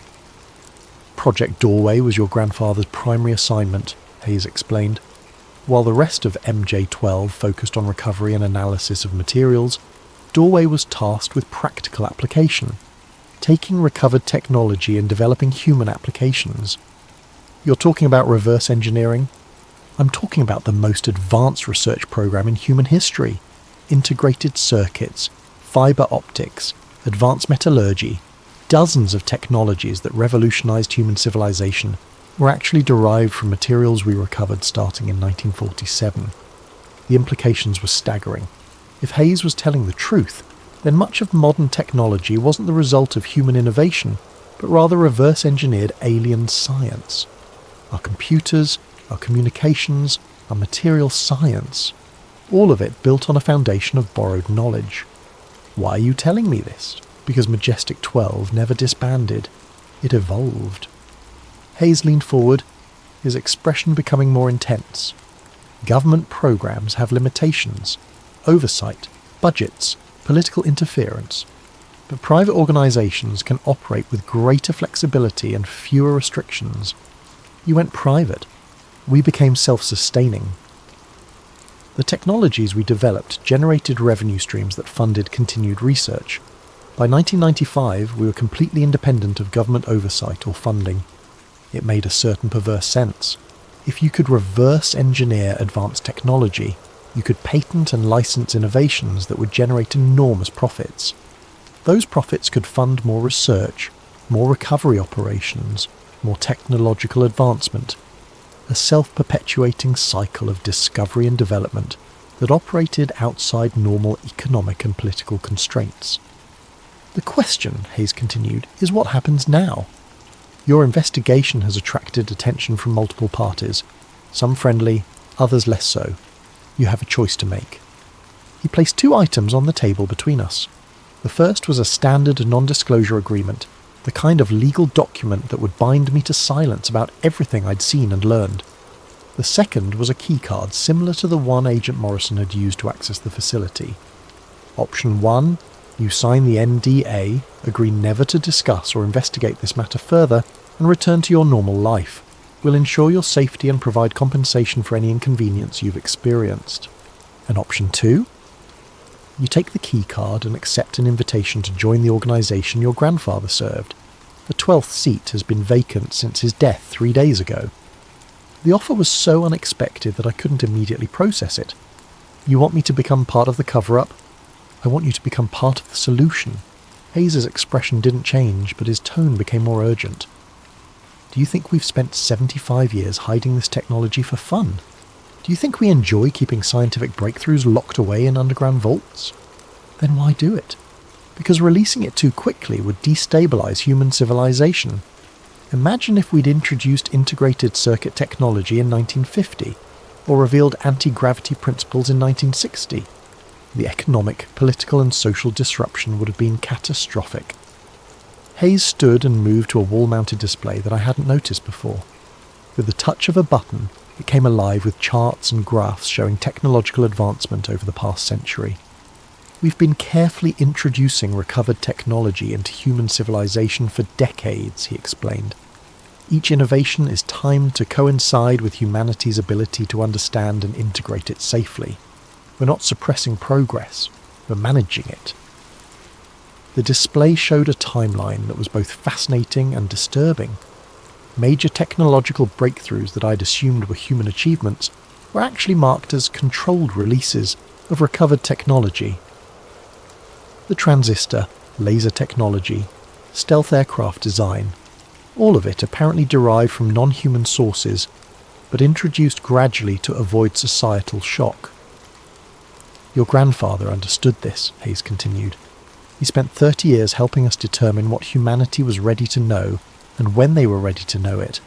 The 12th seat has always been responsible for this delicate balance. And if I refuse both options? Hayes returned to his chair and for the first time his professional composure slipped slightly. Then you become a security risk that needs to be managed. We prefer cooperation, but we will protect this program by any means necessary. The threat was politely delivered but unmistakable. I could join them, be silenced by legal agreement, or be silenced by other means. But there was something else in his expression, a hope that I would choose cooperation over coercion. I need time to think. Time is a luxury we don't have. Your investigation has already attracted attention from foreign intelligence services and radical transparency groups. Every hour you remain uncommitted increases the risk of exposure. Hayes withdrew one final document from his folder, an intelligence briefing that showed my photograph alongside analysis of my online activities, social connections and potential security risks. They'd been watching me far longer than I'd realised, probably since the moment I'd mentioned Majestic 12 to Marcus. If you accept the position, you'll have access to technologies that could revolutionise human understanding of physics, energy and space travel. You'll be part of the most important scientific endeavour in history, and if I try to expose what I've learned, then you'll join a long list of people who tried to reveal secrets they didn't understand. Some were discredited, others simply disappeared. A few suffered more creative fates. The casual way he mentioned murder made my skin crawl, but I forced myself to consider the offer objectively. If everything Hayes had told me was true, if there really was recovered non-human technology being slowly integrated into human civilization, then perhaps controlled disclosure was better than chaos. But there was something about the entire setup that felt wrong.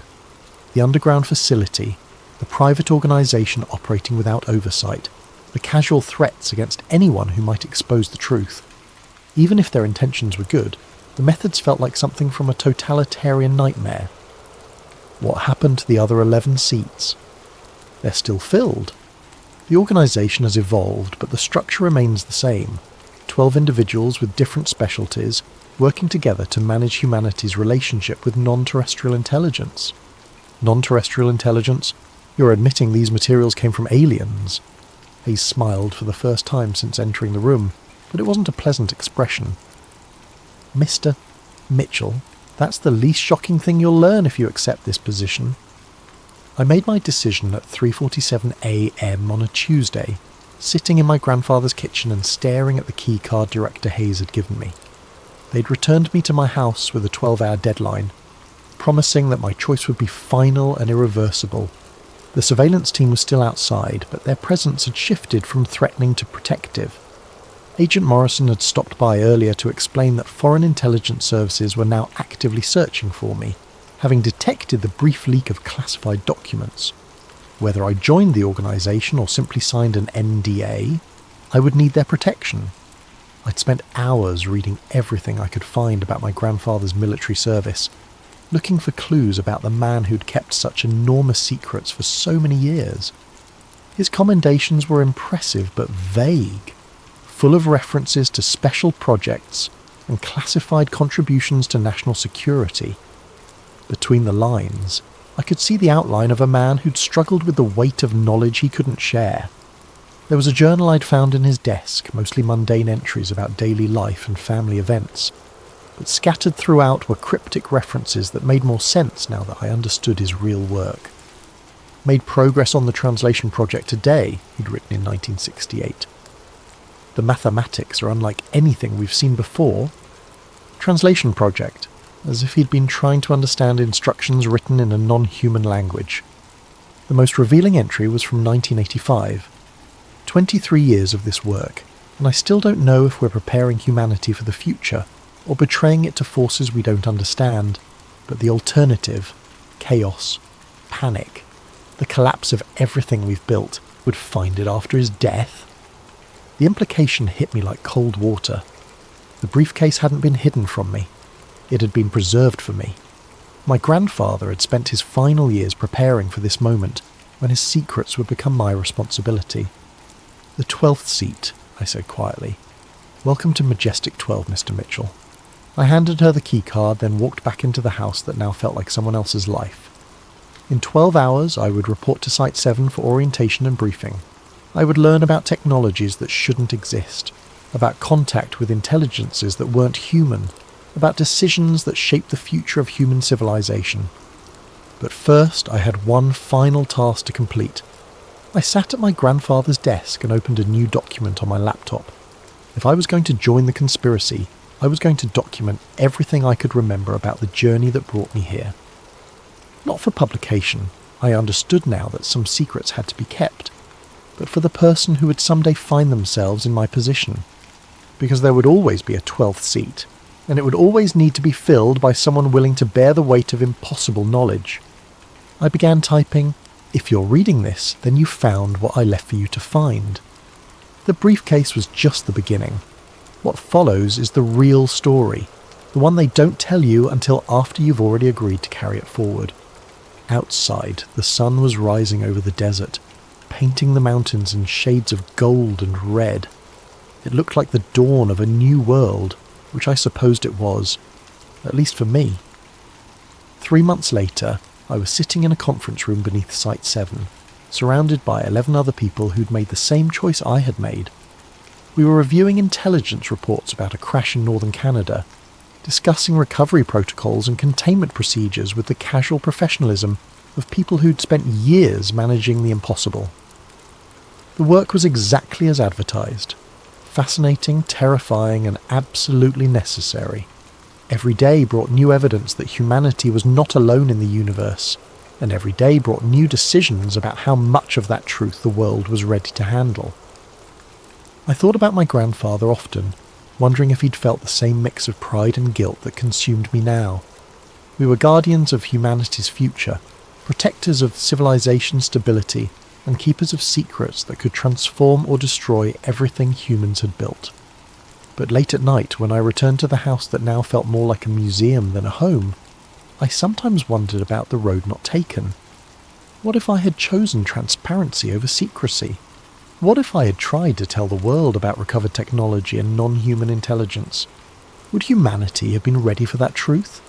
Or would it have torn apart the fabric of civilization, just as Director Hayes had warned? I supposed I would never know.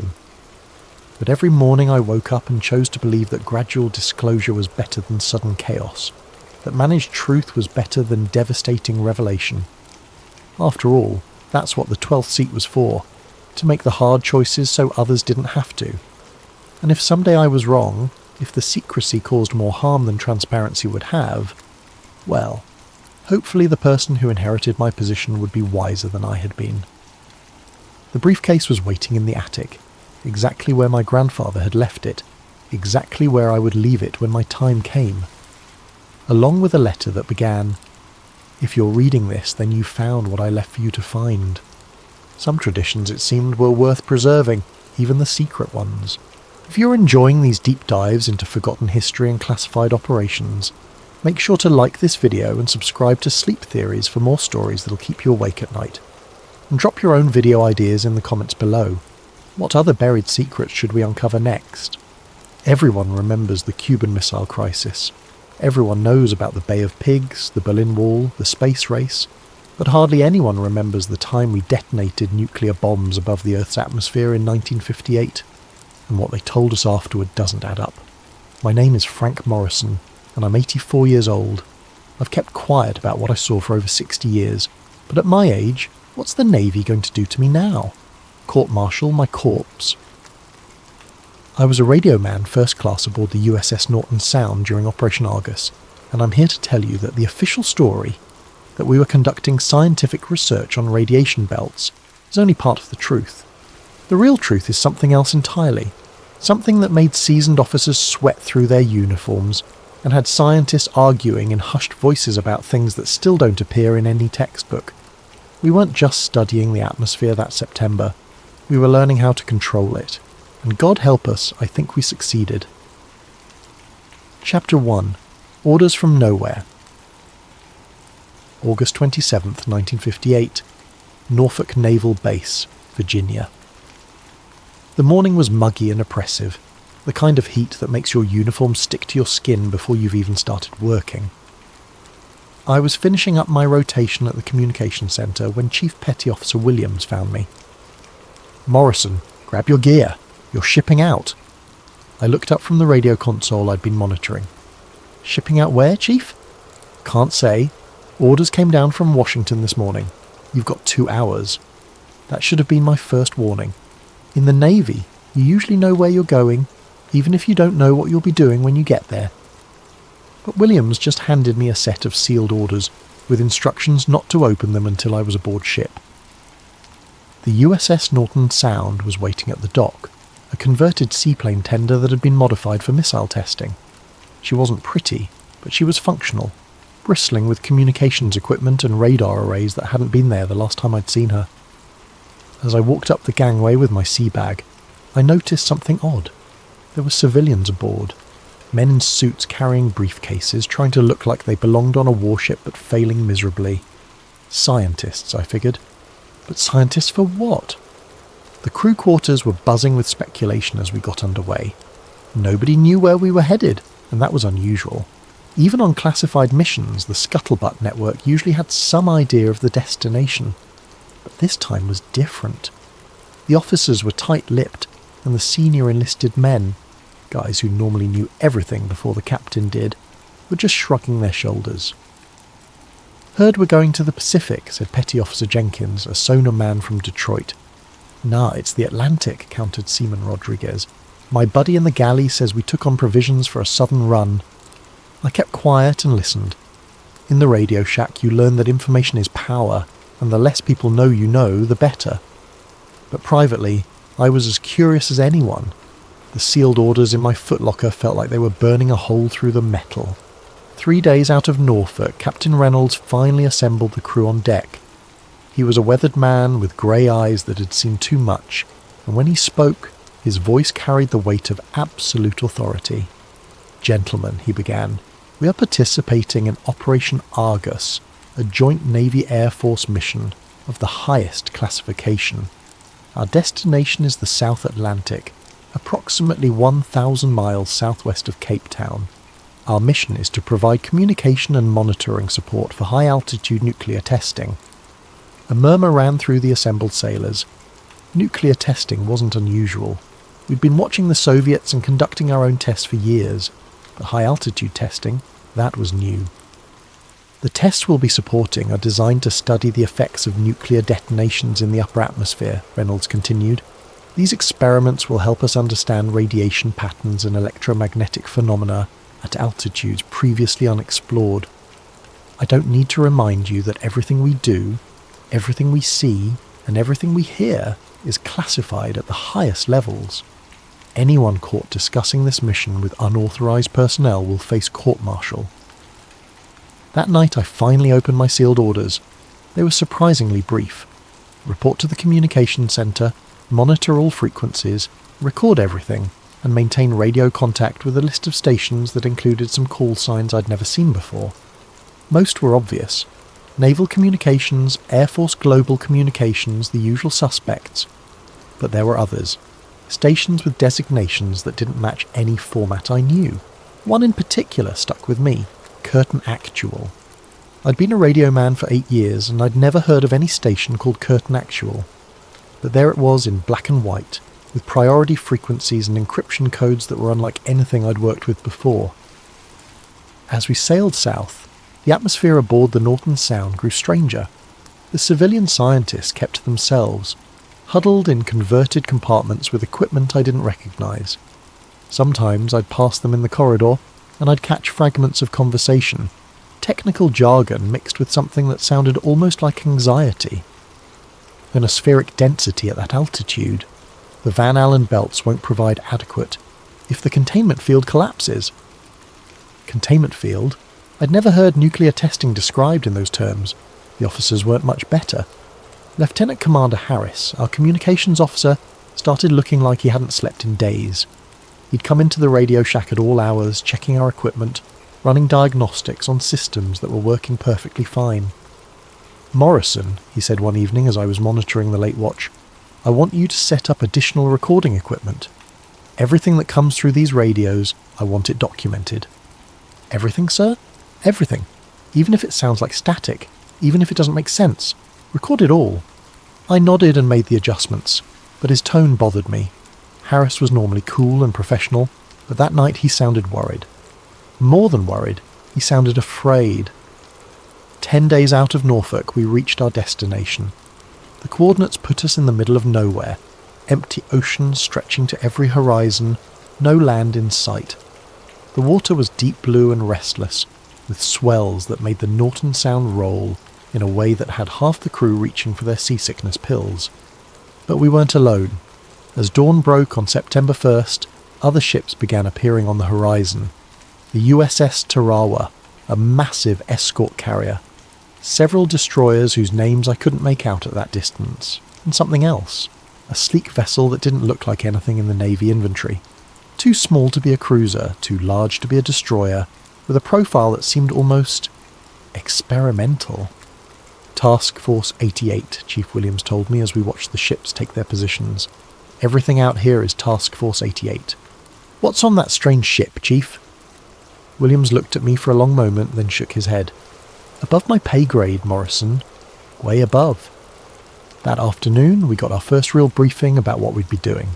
The assembled crew gathered in the mess hall where one of the civilian scientists, a thin man with thick glasses and nervous hands, explained the mission. "Gentlemen, you're about to witness something unprecedented in human history," he began. "For the first time, we will be detonating nuclear devices in the near-space environment at altitudes between 200 and 300 miles above the Earth's surface." He clicked through a series of technical diagrams that meant nothing to most of us. Orbital mechanics, radiation patterns, something called the Van Allen belts that I'd never heard of.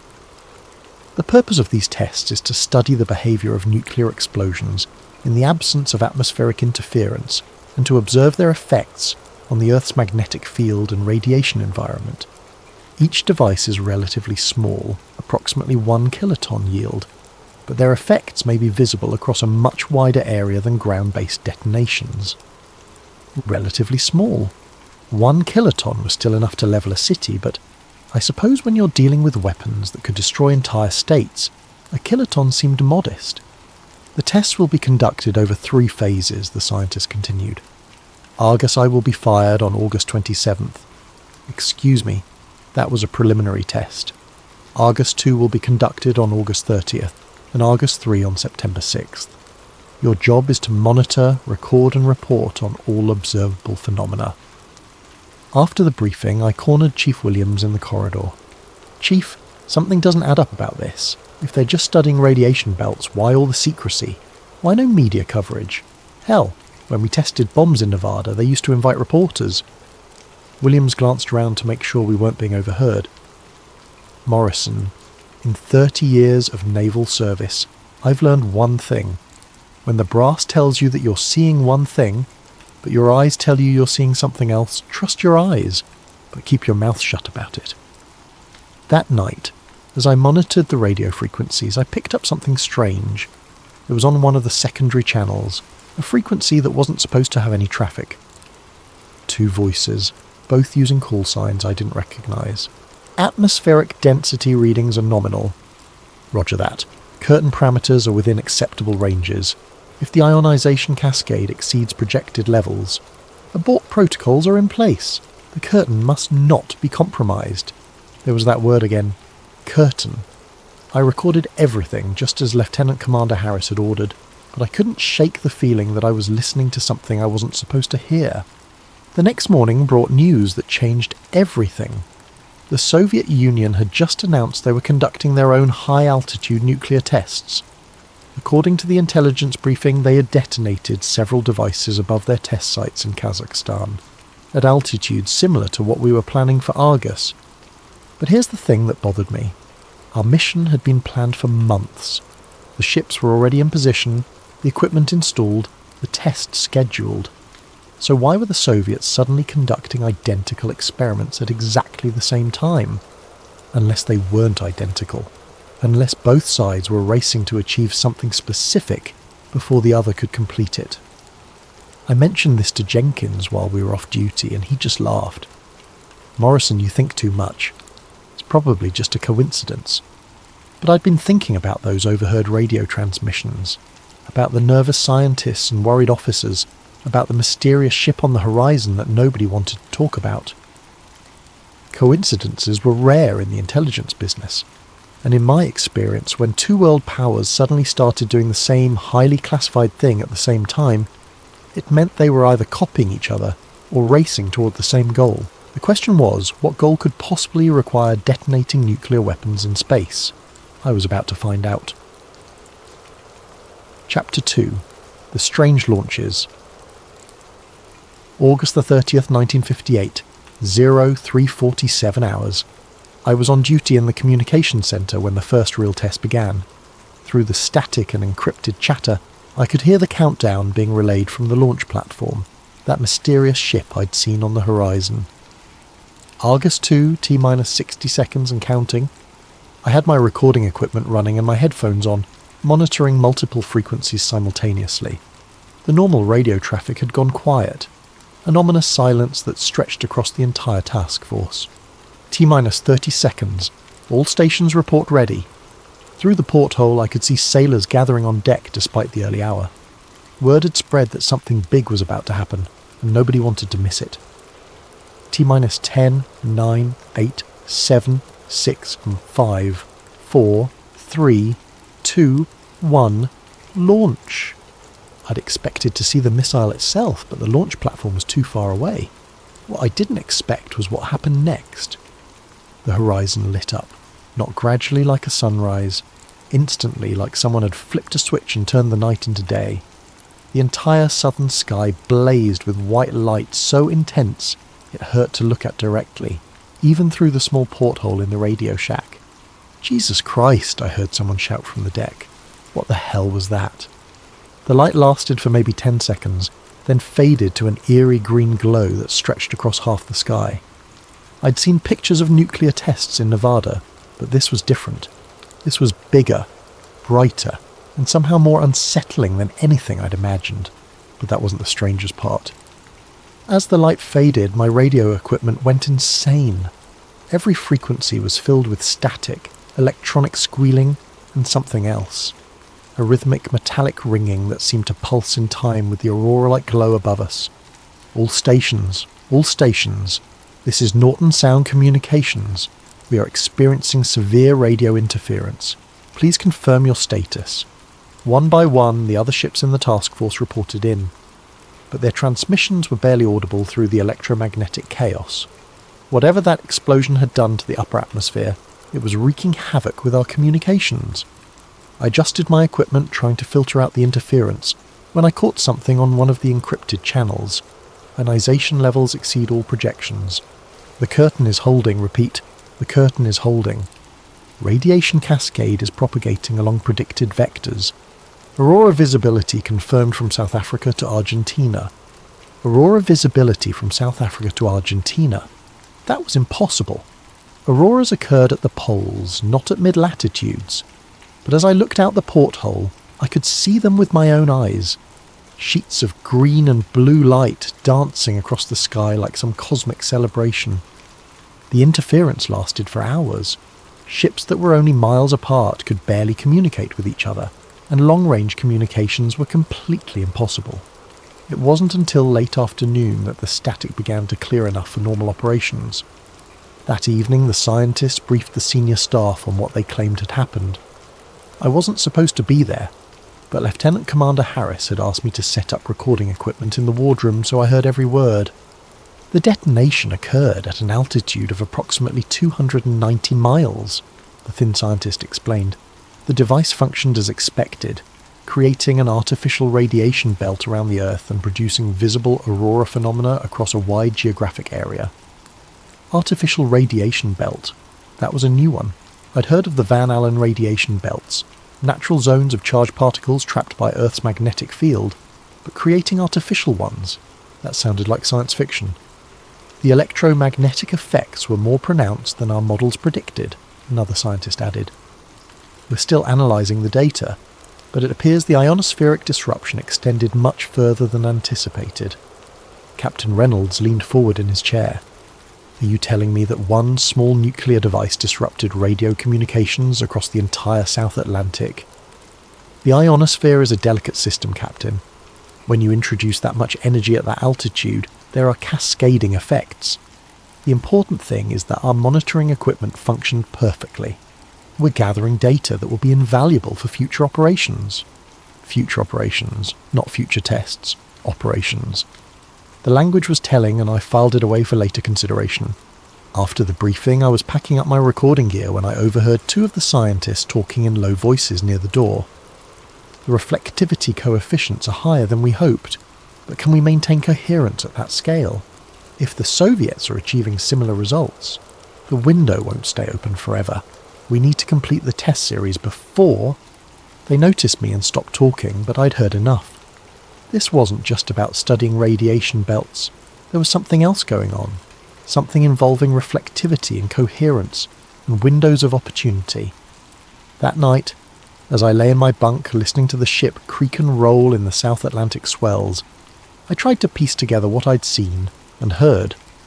The explosion had been far more spectacular than a simple nuclear test should have been. The electromagnetic effects had disrupted communications across thousands of miles, and the scientists were talking about maintaining something, about windows of opportunity, about competing with Soviet efforts. What if Operation Argus wasn't about studying the atmosphere at all? What if it was about changing it? The thought kept me awake until dawn, when the preparations for Argus 3 began in earnest. September the 6th was the date for the final test, and the atmosphere aboard the Norton Sound had grown increasingly tense. The scientists were working around the clock, constantly checking their instruments and making adjustments to equipment I didn't recognise. The officers were holding more closed-door meetings, and the regular crew was starting to pick up on the anxiety. Something's got them spooked, Jenkins confided to me as we grabbed coffee in the galley. My buddy in the engine room says they've been running diagnostics on every system for 3 days straight, like they're expecting something to go wrong. I didn't tell him about the radio intercepts I'd been monitoring. The encrypted channels had been busier than ever, with references to barrier integrity, ionospheric stability, and that mysterious curtain that kept appearing in the transmissions. The morning of September 6th brought perfect weather. Clear skies, calm seas, and visibility that stretched to every horizon. As the sun rose, I could see the entire task force spread out across the ocean like pieces on a chessboard. Ships positioned at precise intervals, all facing toward the launch platform that would send the final missile into near space. I was at my post in the communications centre when the countdown began for Argus. 3, all stations, this is launch control. Argus 3 countdown is proceeding normally. T-minus 5 minutes and counting. This time, I was ready. I had multiple recording devices running, my cameras positioned at the portholes, and my radio equipment tuned to every frequency I could monitor. If something strange was going to happen, I was going to document it. T-minus 60 seconds, all stations report ready. The normal radio chatter had ceased again, leaving an eerie quiet across all frequencies. Even the atmospheric static seemed subdued, as if the sky itself was holding its breath. T-minus 10, 9, 8, 7, 6, 5, 4, 3, 2, 1, launch. The third explosion was different from the second. Instead of the instant daylight brightness, this one built gradually, a growing orange glow on the southern horizon that expanded and intensified until it dominated half the sky. But as spectacular as the light show was, it was the sound that really got my attention. Sound. In space. That should have been impossible. It started as a low rumbling that seemed to come from everywhere and nowhere at once. Then it built into a deep, resonant tone that I could feel in my bones. The ship's hull began to vibrate in harmony with it, and loose objects started rattling in sympathy. "What the hell is that noise?" someone shouted from the deck. I didn't know, but I was recording it all. The metallic ringing I'd heard during the previous test was back, but now it was accompanied by this deeper tone, this impossible sound from space that seemed to be creating its own echo in the Earth's atmosphere. The light show lasted longer this time, nearly an hour of shifting, dancing colours that stretched across the entire visible sky. Green auroras mixed with orange glows and sheets of blue light that pulsed in rhythm with that mysterious sound. But it was what happened to the weather that really convinced me we were dealing with something far beyond normal nuclear testing. Within hours of the explosion, the barometric pressure began dropping rapidly. The calm seas turned choppy, then rough, then violent. What started as scattered clouds became towering thunderheads that seemed to appear out of nowhere. By evening, we were dealing with a full-scale storm that the weather forecasters hadn't predicted. Lightning was so intense and constant that it looked like daylight, and the electromagnetic pulse from each strike was playing havoc with our electronics. All stations, this is Norton Sound. You're experiencing severe weather conditions and electronic malfunctions. Request permission to change course. But the radio response was garbled, filled with that same metallic ringing we'd heard during the explosion. It was as if the storm itself was interfering with our communications, or as if the explosion had created some kind of persistent disturbance in the atmosphere. I was struggling to maintain contact with the other ships when I heard something that made my hair stand on end. On one of the encrypted frequencies, barely audible through the static, storm generation exceeds all parameters. Ionospheric manipulation is working. Repeat, manipulation is working. Weather control protocols are now active. The curtain is stable. We can steer it. Weather control, ionospheric manipulation, we can steer it. The pieces were finally falling into place. Operation Argus wasn't about studying radiation belts or testing weapons effects. It was about learning to control the atmosphere itself, to create storms, to manipulate weather patterns, to build some kind of curtain in the upper atmosphere that could be directed and controlled. The storm lasted for 3 days, during which time normal communications were impossible. Ships in the task force lost visual contact with each other in the driving rain and towering seas. Several vessels reported compass malfunctions, electronics failures, and navigation problems that seemed to have no natural explanation. When the weather finally cleared on September 10th, the task force began the long journey home. But the journey was unlike anything I'd experienced in 8 years of naval service.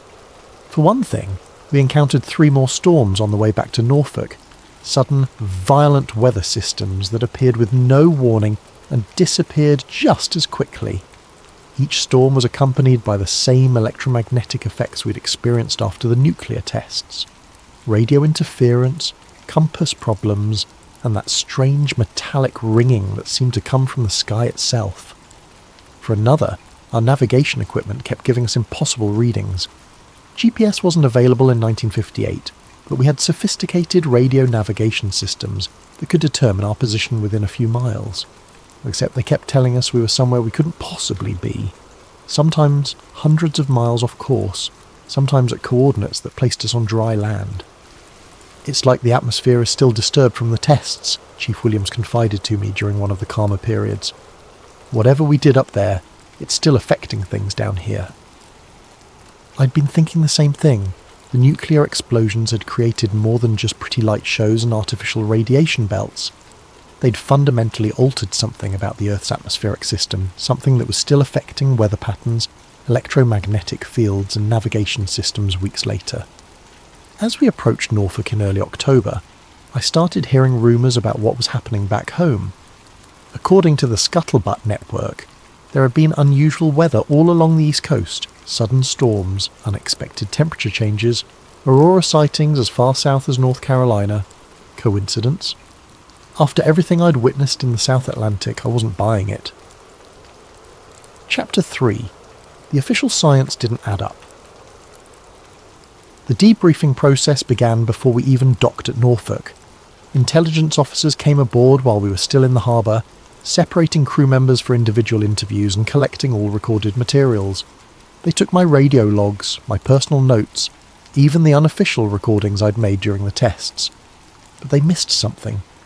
Hidden in my footlocker, wrapped inside a spare uniform, was a small reel of magnetic tape that I'd palmed during one of the recording sessions. It contained about 30 minutes of the encrypted communications I'd intercepted during the tests, conversations between scientists and controllers that weren't supposed to exist. The official debriefing was conducted by a team of Navy intelligence officers and civilian scientists. They sat us down in groups of 5 or 6 and walked us through the same questions. What did you observe during the tests? Did you notice any unusual phenomena? Did you hear any unauthorized communications? Did you discuss the mission with anyone outside your assigned duties? The answers they wanted were clear. We observed nuclear tests. We noticed bright lights and some radio interference. We heard only official communications, and we kept our mouths shut about everything. But some of us had seen more than they wanted us to remember. Petty Officer Jenkins was in the same debriefing group as me, and when they asked him about unusual phenomena, he mentioned the impossible aurora displays we'd witnessed. Auroras are a normal result of high-altitude nuclear detonations, one of the scientists explained patiently. The charged particles from the explosion interact with the Earth's magnetic field to produce visible light phenomena. Nothing unusual about it. "But sir," Jenkins persisted, "we could see them all the way from South Africa to Argentina. I thought auroras only happened near the poles." The scientist's expression didn't change, but I caught a quick glance between him and one of the intelligence officers. The scale of the phenomena was somewhat larger than predicted, he admitted. But that's why we conduct tests, to gather data and refine our models. The important thing is that everything functioned within acceptable parameters. Acceptable parameters. That seemed to be the phrase they used whenever someone asked about something that didn't match the official story. When it was my turn for individual questioning, they focused heavily on my radio intercepts. They had my official logs, of course, but they wanted to know if I'd heard anything else. "Radioman Morrison, you monitored multiple frequencies during the operation. Did you intercept any communications that weren't on your assigned list?" I thought about the tape hidden in my footlocker, about the conversations I'd overheard regarding curtain parameters and ionospheric manipulation. "Just the usual chatter, sir. Ships talking to each other, weather reports, navigation updates, nothing unusual." "Did you hear any references to projects or operations other than Argus?" "No, sir." "Any discussion of weather control, atmospheric modification, or experimental technologies?" The question was so specific that it confirmed my suspicions, but I kept my expression neutral. "No, sir.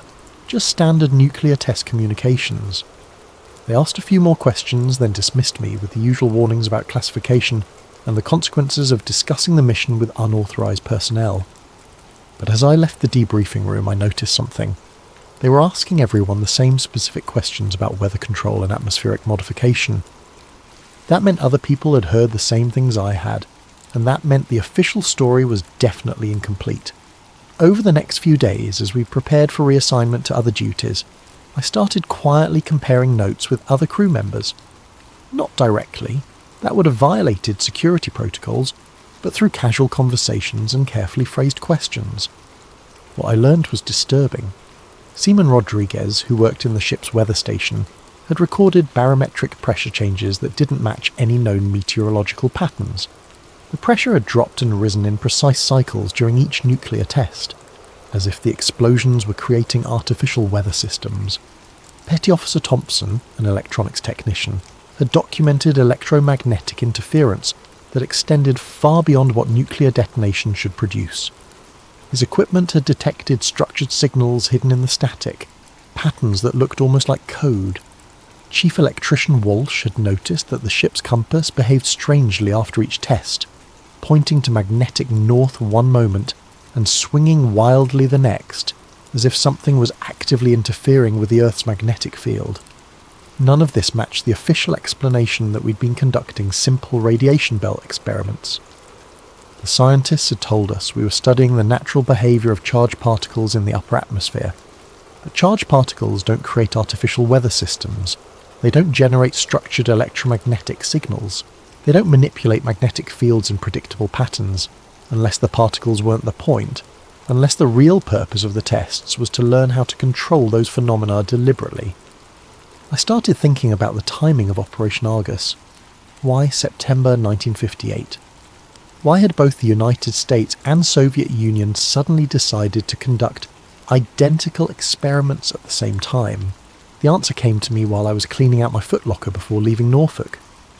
Among my personal papers, I found a newspaper clipping I'd saved from earlier that year. An article about International Geophysical Year, a global scientific cooperation effort that was supposed to study Earth's atmosphere, oceans and magnetic field. The article mentioned that 1958 was expected to be a year of maximum solar activity, with increased sunspot activity and stronger interactions between solar radiation and Earth's magnetic field. It was, the scientists said, an ideal time to study natural atmospheric phenomena, or an ideal time to test artificial ones. If you wanted to learn how to manipulate the atmosphere, you'd want to do it during a period when natural atmospheric disturbances were at their peak. That way, any unusual phenomena you created could be attributed to natural causes. Solar activity made perfect cover for weather control experiments, and if both superpowers were racing to develop atmospheric manipulation technology, they'd both want to conduct their tests during the same optimal window. 3 weeks after returning to Norfolk, I received my new assignment, communications duty at a listening post in Alaska. It was a remote assignment, the kind of place where a radio man could disappear for months without anyone noticing. The kind of place where someone who might have seen too much could be quietly isolated. But before I reported for duty, I did something that probably wasn't very smart. I made a copy of that intercepted tape. I took it to a friend who worked at a civilian electronics shop in Norfolk, a former Navy radio man who knew how to keep his mouth shut. I told him it was a recording of my family back home, and asked him to make a duplicate copy for safekeeping. He did the work without asking questions, and I walked out with 2 identical reels of tape. One went back into my footlocker, hidden among my spare uniforms. The other I mailed to my sister in Ohio, with instructions to keep it safe and not to ask questions. That tape contained the only evidence I had of what had really happened during Operation Argus. Conversations between scientists and controllers that revealed the true purpose of the tests. References to curtain parameters, ionospheric manipulation, weather control protocols, and the repeated assurance that the curtain is stable. I didn't know what the curtain was, but I was starting to have some ideas.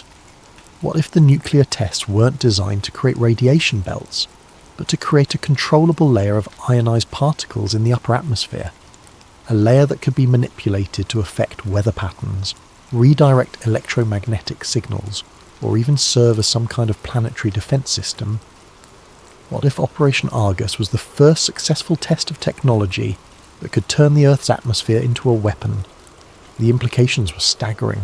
If the United States had developed the ability to control weather patterns, we could create droughts in enemy territories, generate storms to disrupt military operations, or even manipulate the climate to affect agricultural production.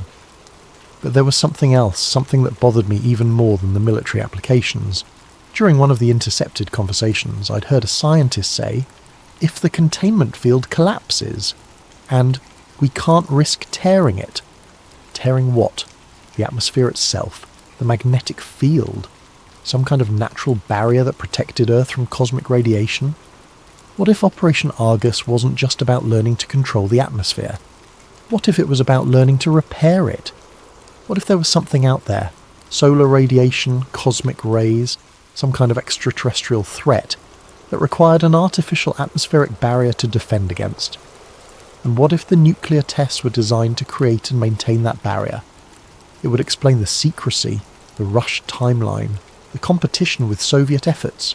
If both superpowers knew about some kind of threat from space, they'd both be racing to develop defensive countermeasures, and they'd both want to keep it secret from their own populations to avoid panic. I carried these thoughts with me to Alaska, where I spent the next 3 years monitoring radio communications in the Arctic. It was cold, isolated work, but it gave me time to think and to listen. And what I heard during those long Arctic nights convinced me that Operation Argus had been just the beginning. Chapter 4. The Weather Turns. My assignment in Alaska lasted from October 1958 to January 1962, and those 3.5 years taught me more about what we'd really accomplished during Operation Argus than all the official debriefings combined. The listening post was located at Ladd Air Force Base near Fairbanks, a remote installation that monitored Soviet communications and atmospheric phenomena. My job was to maintain radio contact with weather stations across the Arctic, track atmospheric disturbances, and report any unusual phenomena to higher headquarters. What I discovered was that unusual phenomena had become the norm since September 1958. The first indication came just 6 weeks after my arrival. I was monitoring routine weather reports from stations across Alaska and northern Canada when I started noticing patterns that didn't make meteorological sense. Storms were appearing in locations where storms shouldn't occur. Temperature variations were following patterns that seemed almost mathematical in their precision. And most significantly, these anomalous weather events were happening in cycles that corresponded exactly to phases of high solar activity. It was as if someone had learned how to use natural solar radiation as a trigger for artificial weather control. I started keeping unofficial records, logging the unusual reports alongside the official weather data. What I found was a consistent pattern of atmospheric manipulation occurring roughly every 10 to 14 days, the same interval at which high-energy particles from the sun would interact with Earth's magnetic field. But here's what really convinced me that Operation Argus had been about more than radiation belt studies. The weather manipulation was getting more sophisticated over time. In late 1958, the artificial storms were crude and obvious. Sudden pressure drops, unexpected wind patterns, electromagnetic disturbances that couldn't be explained by natural phenomena. But by 1960, the manipulations had become subtle and refined. Storms appeared and dissipated exactly where weather models predicted they should, but with intensities and duration that perfectly served military or economic purposes. Droughts ended precisely when agricultural markets needed relief. Storm systems diverted around military exercises with mathematical precision. Arctic weather patterns shifted to keep Soviet bomber routes closed during periods of international tension. It was weather warfare, and it was being conducted right above my head. The most convincing evidence came during the winter of 1960 to 61, when I intercepted communications that weren't supposed to exist. I was monitoring shortwave frequencies during a particularly intense aurora display when I picked up encrypted transmissions on a frequency that wasn't assigned to any known station. The encryption was sophisticated, but not sophisticated enough to completely hide the content from someone who knew what to listen for. Atmospheric modification sequence 7 is complete. Pressure gradient manipulation successful over target zone. Curtain integrity remains stable across all monitored sectors. Next activation cycle scheduled for solar maximum plus 6 hours. There was that word again, curtain. And now it was being discussed in terms of integrity and sectors, as if it was some kind of global system that required constant monitoring and maintenance. Over the following months, I intercepted dozens of similar transmissions. References to curtain maintenance, ionospheric coherence, and barrier harmonics became routine. It was clear that Operation Argus had created something permanent in the upper atmosphere, something that required ongoing management and control. But the most disturbing intercept came in March 1961, during a particularly violent geomagnetic storm that knocked out communications across half of Alaska. Solar penetration increasing in sectors 7 through 12. Curtain showing stress fractures along the Antarctic perimeter. Recommend immediate reinforcement before breach occurs. If the barrier fails, exposure levels will exceed survivable parameters. Exposure levels. Survivable parameters. They weren't just talking about weather control anymore. They were talking about planetary defense against something from space. Something that would be lethal if it reached the Earth's surface. Chapter 5. Things buried, things forgotten. In January 1962, I received orders to report back to Norfolk for reassignment. My time in Alaska was over, and with it, my access to the communications that had revealed so much about the true nature of Operation Argus. But the government wasn't done with me yet. The debriefing at Norfolk was unlike anything I'd experienced before. Instead of Navy intelligence officers, I was interviewed by civilians who didn't identify their agency or affiliation. They knew everything about my service record, my communications intercepts, even my personal habits and associations. Radioman Morrison, the lead interviewer began. Your service in Alaska has been exemplary. You've maintained security protocols and demonstrated exceptional discretion in handling classified materials. I nodded, not sure where this was heading. However, we're aware that you may have been exposed to communications and phenomena that fall outside normal classification levels, information that could be misinterpreted by those without proper context. Here it comes, I thought. We're prepared to offer you an early discharge with full benefits, an excellent service record, and placement assistance in civilian communications work.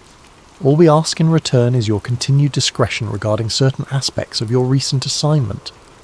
They slid a document across the table, a discharge form that listed my service record as exemplary, and my final assignment as Arctic weather monitoring.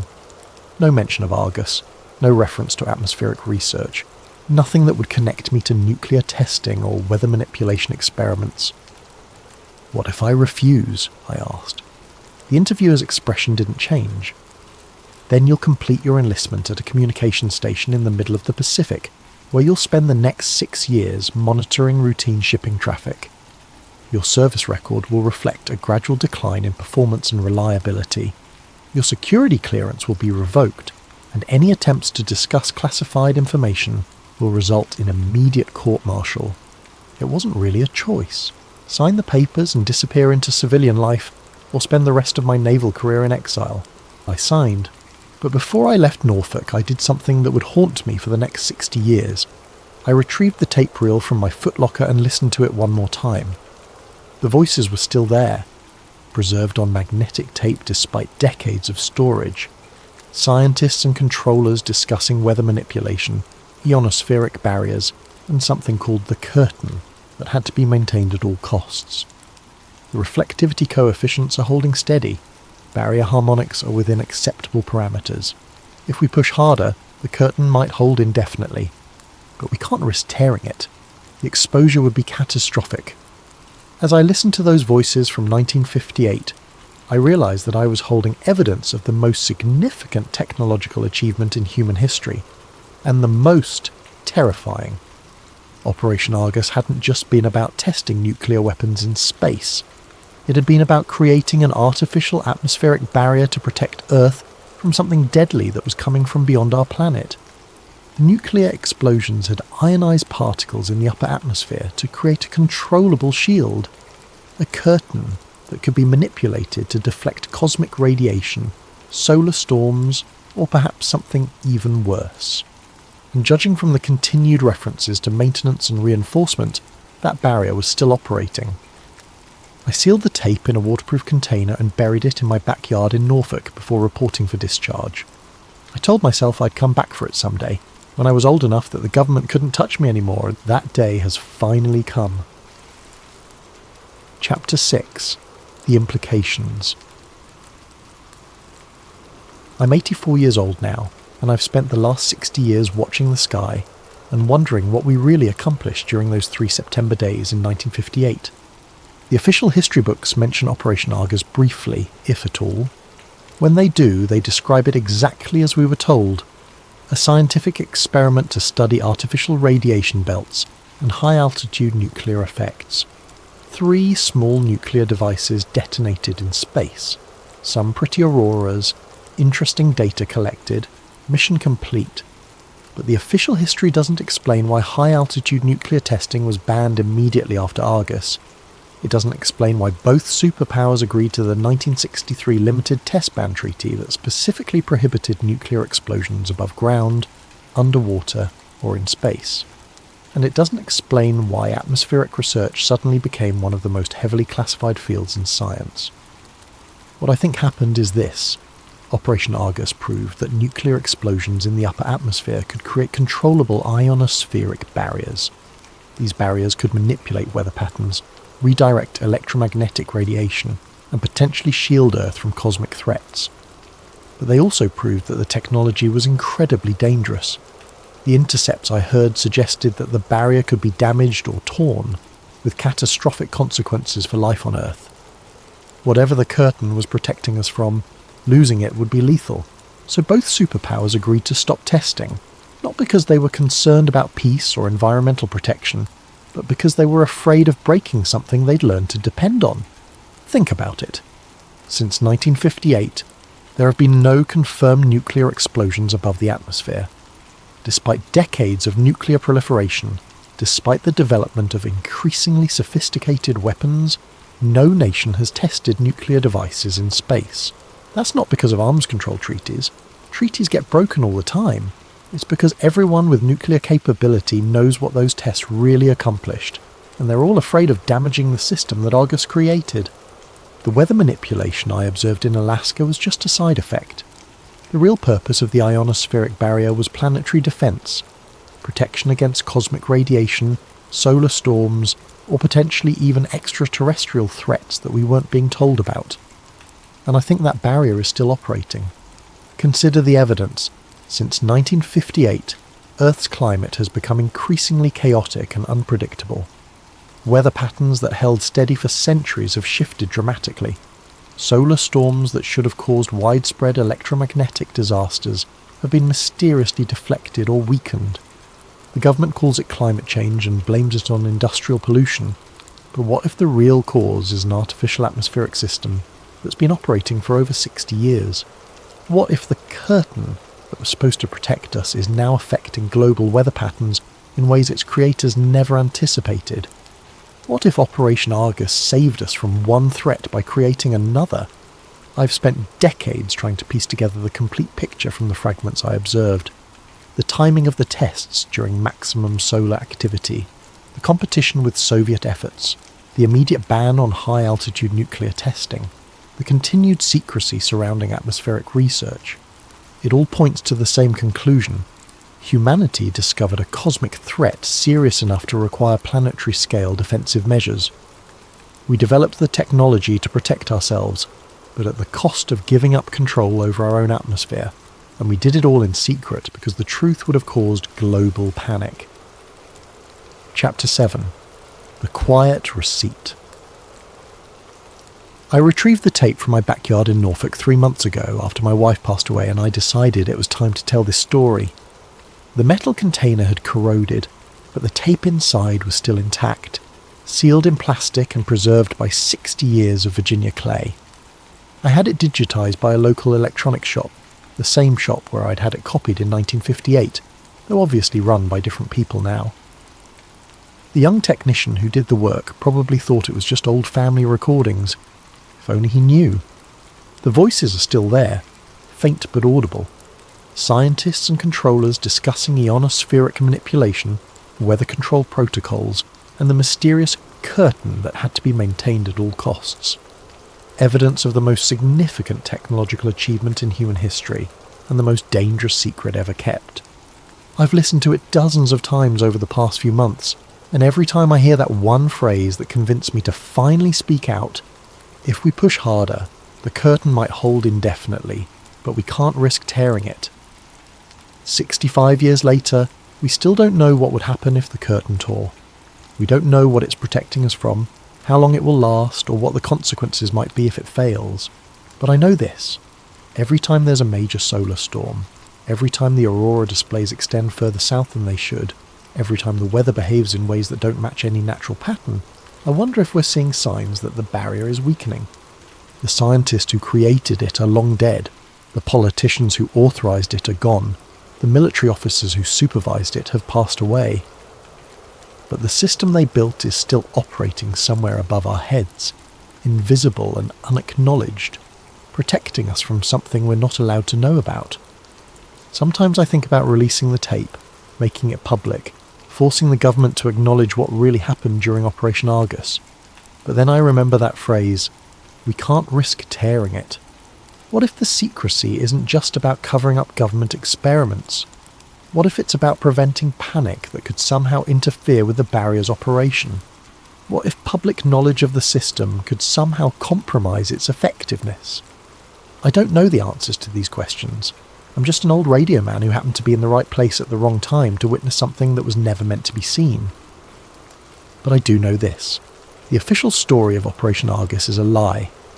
We didn't just study radiation belts in September 1958. We built something. Something that's still protecting us, or controlling us, or both. The history books call it Operation Argus. We called it something else, the day we learned the sky could break. And somewhere above us, invisible and unacknowledged, the curtain still hangs between Earth and whatever lies beyond. Every night when I look up at the stars, I wonder how much longer it will hold. That's the story Frank Morrison told me before he passed away last month. I found this tape in his effects, along with instructions to share his account if anything happened to him. Whether you believe it or not is up to you. But the next time you see aurora displays where they shouldn't be, or weather patterns that don't make sense, or solar storms that mysteriously weaken before reaching Earth, remember Operation Argus, remember the curtain, and remember that some secrets are kept not to protect the government, but to protect all of us from truths we might not be ready to handle.